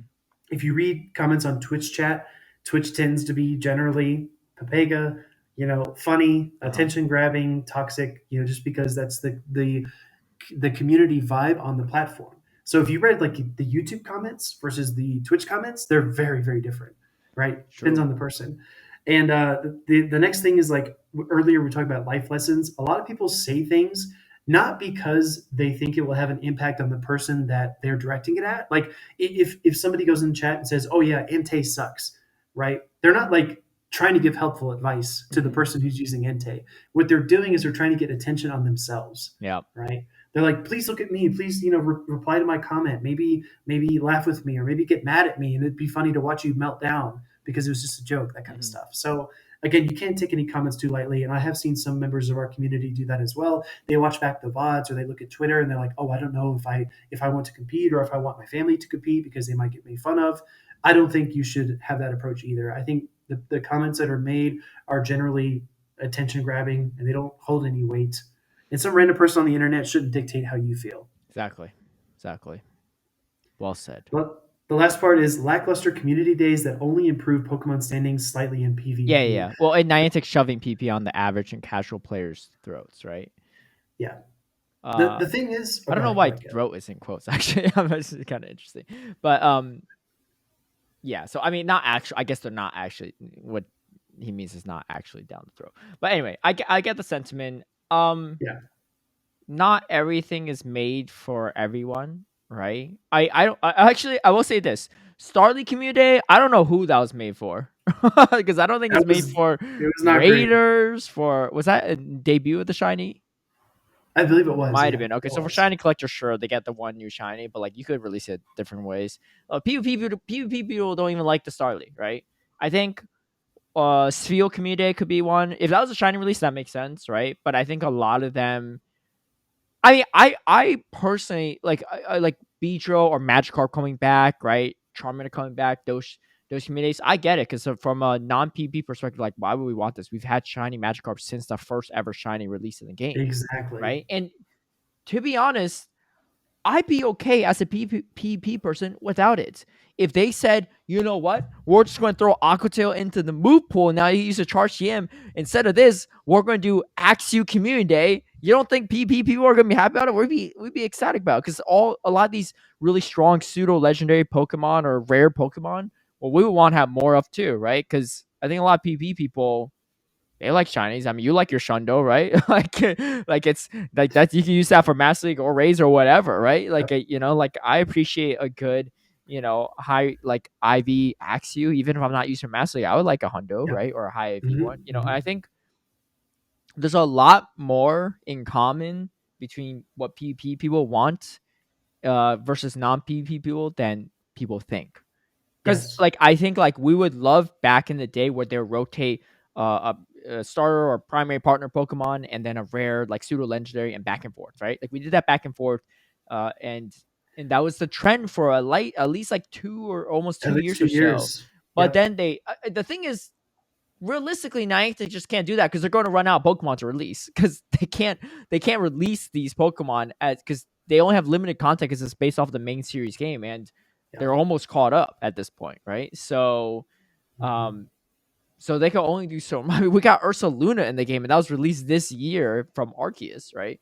So I think that's the bigger reason. And they might be packaging it as like a new shiny Pokemon like Starly, or like we got a new move that could be used in PvP.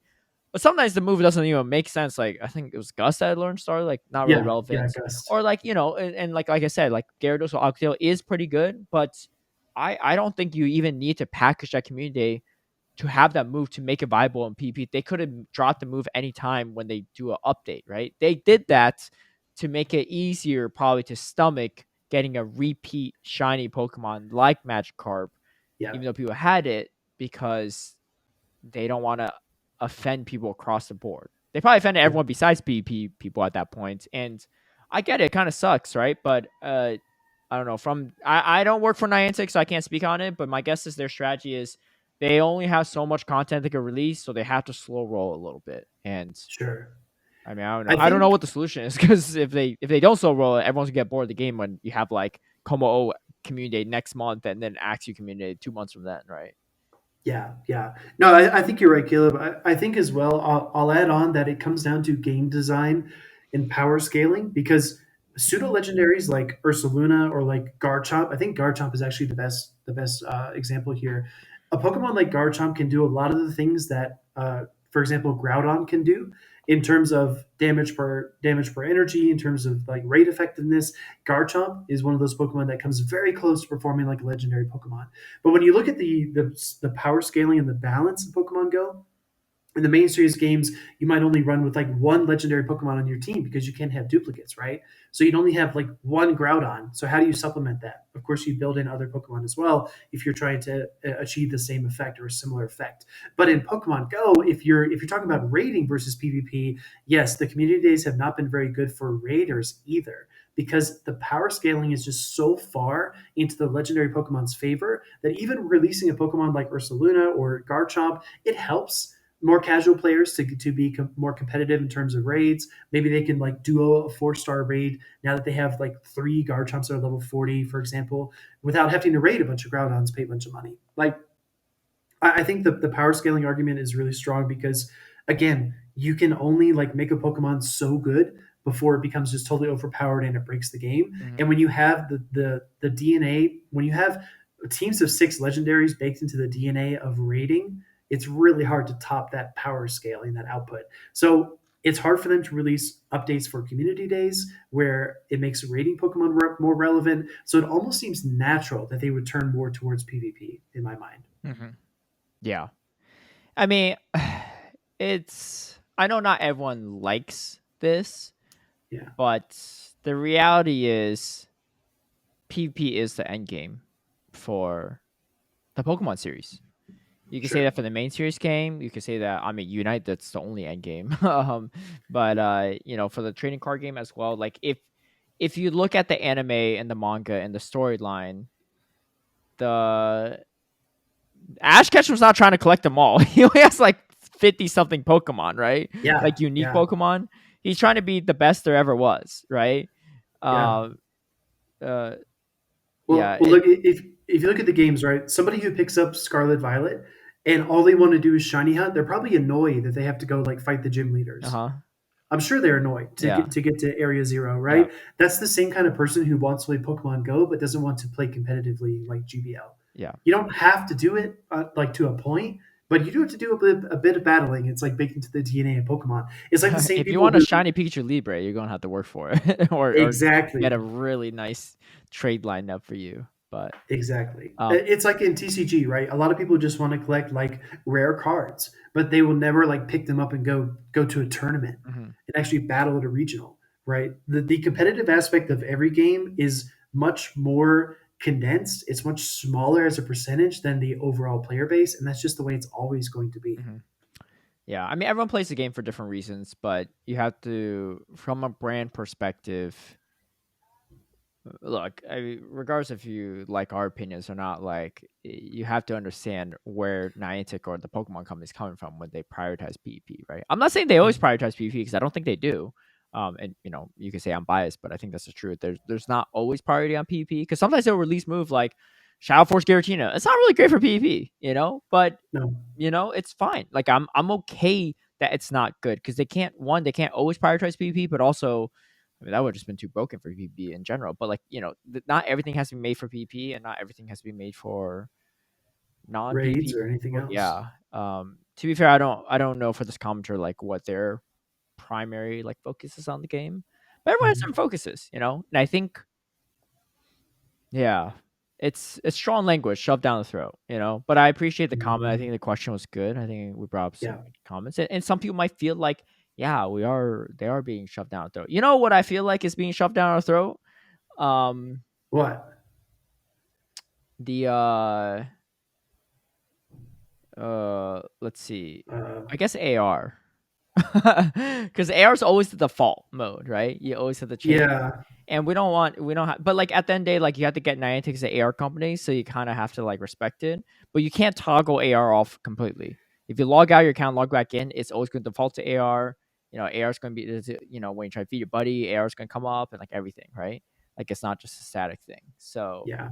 um, AR is Niantic's mission to map the world, and the vehicle is Pokemon Go. mhm, You know, exactly. just like the vehicle is Wizards Unite or Jurassic World or whatever other game they release, that is their like medium for achieving their goal, which is mapping the world. Hmm. So again, like if you play the Pokemon series, because you're playing the Pokemon series, you might have to battle a little bit.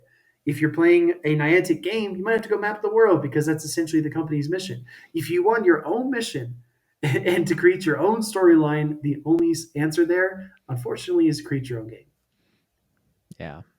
Or you could play Digimon right? Go. No, I'm just kidding. There's no such thing. Coming 2024. Yeah, yeah. I mean, that's the thing, right? There's some events that are just not going to be for you, and you don't have to play every community day too, right? Yeah. The Bear Tick uh Spotlight Hour, or was it Cupchew Spotlight Hour? Cubchoo. I know you played it. Did you get any shinies by the way? Was today? No, not a single No, not shiny. shiny. Well, you know what? Me neither. But I only caught two Cupchew while recording. That's it. But for me, I'm not a big shiny collector, and so for like, I don't really care to play Yeah. that spotlight. And I'm like, I don't have to, right? And that's why I skipped it. But some people will, some people won't. Like not every. Let's put it this way: not every event's an aspect of the game is going to be made for each player. In fact, Yeah. it's not. It's likely not going to be unless you just love everything. I don't know if I know anyone that loves everything about the game, but there might be some that like to do it all, right? But like, I don't I have a know. couple. I have a couple in mind. They do Uh, AR photos too. no, See everything, never right? mind. Never mind. Maybe Never 90%. mind. Who are you gonna say though? I'm curious that do a I lot. I was gonna say two of the most dedicated grinders that I know are Clash and Cliff and Hang PJs. They seem to do like PvP at a high level, raids at a high level, grinding at a high level, They do shiny AR hunting at a high photos. level, but not the AR. Do they do a lot of gyms? PJs does tons of gyms. I think Cliff is also Mm. he gemmed a lot before PvP, if I recall. Does he like to collect the lightest and heaviest Pokemon, tallest and shortest too? Okay, okay, okay. Now you're Are reaching. they big on Wayfair submissions too for the Wayfair match? Good See, question. Good question. you know what I mean? It's Maybe we should ask him. yeah, yeah. Let us know in the comments below. But anyway, that was a good time. I mean, we're almost 2.5 hours, man. Wild, But wild. it was fun. It was fun. We wish everyone a happy holidays, happy New Year as well coming up. And we'll see you all in 2023. And Dude. I'll try to get myself a better Noctowl. I ain't talking about no swag tips IVs. I'm talking about higher rank Noctowl, man. Yo, I'm trying to do well in San Diego here. I ain't trying to beat no G Fist with a Noctowl. I got plenty of other things for that. All right, trying to outbulk them. All right. Okay. I have my Hundo Noctowl, dude. I'm gonna make it work in Ultra League. Just watch. Dude, I have two of those. I'm not even proud of those. You're better off powering up a Shadow Weeping Bell. Maybe I should. Yo, you gotta see some of these DGen battles. I'll drop the YouTube video tomorrow, but you'll see, dude. I'm literally gonna tell the YouTube video, do not use this team. Don't do it. I'm just Worst best team. I went to the dark side so you wouldn't have to. Dude, we need like a skit in there or something. I went Like to when the you're dark side to say hi to Onion Frank. oh my god. He was on the Death Onion, like the Death Star. Oh, I like it. I Ooh. like it. But Darth dude, Onion right there. Darth Frank. Frank Sidious. Dude, I'm weak. Okay. But seriously, I hope everyone has wonderful holidays. Dude, Caleb, it's always an awesome time with you. And this wasn't planned or anything, but I just want to say you're an awesome guy. It was great to be with you on the first ever stage for Play Pokemon at EUIC. And I didn't know you too well, but we have become a lot closer as friends. I count you among one of my best friends in the community. And dude, it's just been great being on the podcast. It's been a great year, and 2023 is going to be sick. So I'm glad you're with me on this adventure, and let's make it special. I appreciate that. And I For appreciate sure, man. you too for not only always being a reliable partner on the podcast, but even willing to venture down this path. This podcast Dude. would not be what it is if I don't know. To be honest, I didn't even know who else I'd pick. Once I decided to take a leave from the podcast, I was like, dude, in my mind, I was like, it's just Speedy, right? There was no backup option. So Sure. if it didn't pan out, then I don't know what you all be listening to. It wouldn't be this. It wouldn't be Yeah. this. Just So Caleb monologues. yeah, Yeah. which even I'd be bored about. But yeah, I appreciate you as well, and I look forward to seeing you down the road, regards to where that is, probably at a future tournament. And Mhm. I want to let you know that I appreciate you regardless of how much facial hair you have on the face, and Dude, you know. like you said, I didn't know what I was signing up for. Here we are. You didn't know who you were with on the show. If True. you knew me, the game master of the Hunger Games here as your co-host, you would have thought twice. But Oh man. even Katniss Everdeen needed to learn someday. So here we are. It's true. It's true. But yeah, no. But I appreciate you All as right. well too. Thank you for the kind words. And I will say my one request.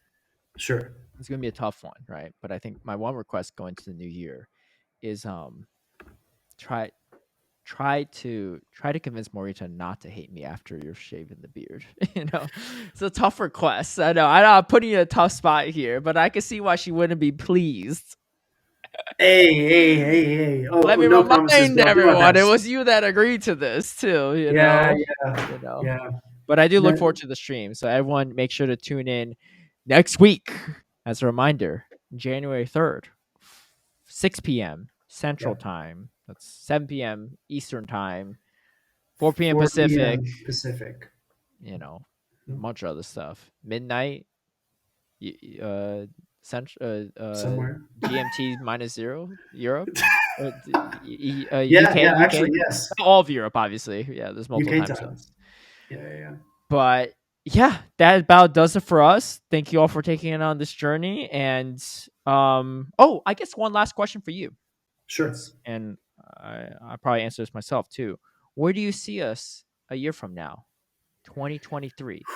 Let's just not say us, the podcast, right? Us, there could be so much Podcast. things, right? Like you could have been like down an eyebrow by next year, like so many things can happen, right? But just the podcast itself. What's your hopes and aspirations? So we have like a benchmark, maybe. Yeah, my goal is definitely some form of sponsorship. So if anyone has been listening that's been enjoying the company, or excuse me, enjoying the podcast, and you have a connection to a company that feels like your values align with us, or that we would be good spokespeople for your brand, I would really love to get the podcast sponsored so we can continue to upgrade equipment. I don't have to use headset mics like this all the time. Like just improve it, reinvest into it, and continue to grow the show because I genuinely enjoy recording these episodes, and I hope the community gets something good from it as well. So, yeah, I think my personal goal is to get at least one sponsor, hopefully two or three. All right, I like it. I like it. I would say just one sponsor, two or three. Okay, yeah, we could do that. Yeah. 1 to 3, We could do that. That's a good. So if I were to answer this, I would say Man, it's funny because I asked myself the same question when I was running the Sinister Atlas podcast, and we're no longer a thing anymore. So we didn't even make it to the 1 year mark. But I don't want that to be the goal. I would say I think I would just want the channel to grow in general, right? I like when people would Sure. say like, "Oh, I listen to podcasts, I had this question, whatever," right? Because I don't know where people are when they're listening to this, whether they're grinding or they're driving and stuff. I mean, we have the very fortunate luxury of commentating on a game that requires you to be just doing idle things, right? Just playing Pokemon, walking around and stuff. So there's a lot of opportunities to listen to podcasts. I think I Mhm. would love to grow the audience a bit and um maybe yeah. Let's say, you know what? I'll throw it out there. I want us to have at least consistently, oh, this is a big mark, 10,000 listeners per episode. Oh, dude. That's Okay. pretty good, Okay. right? Okay. That's pretty big. That's a big aspiration. It's Ooh, about I like like 10 it. times our current listener base.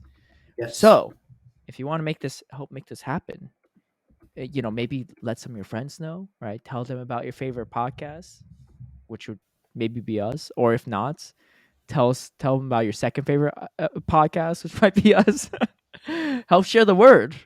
Try to get to Yeah. 10,000 listeners. More subscribers on YouTube as well too.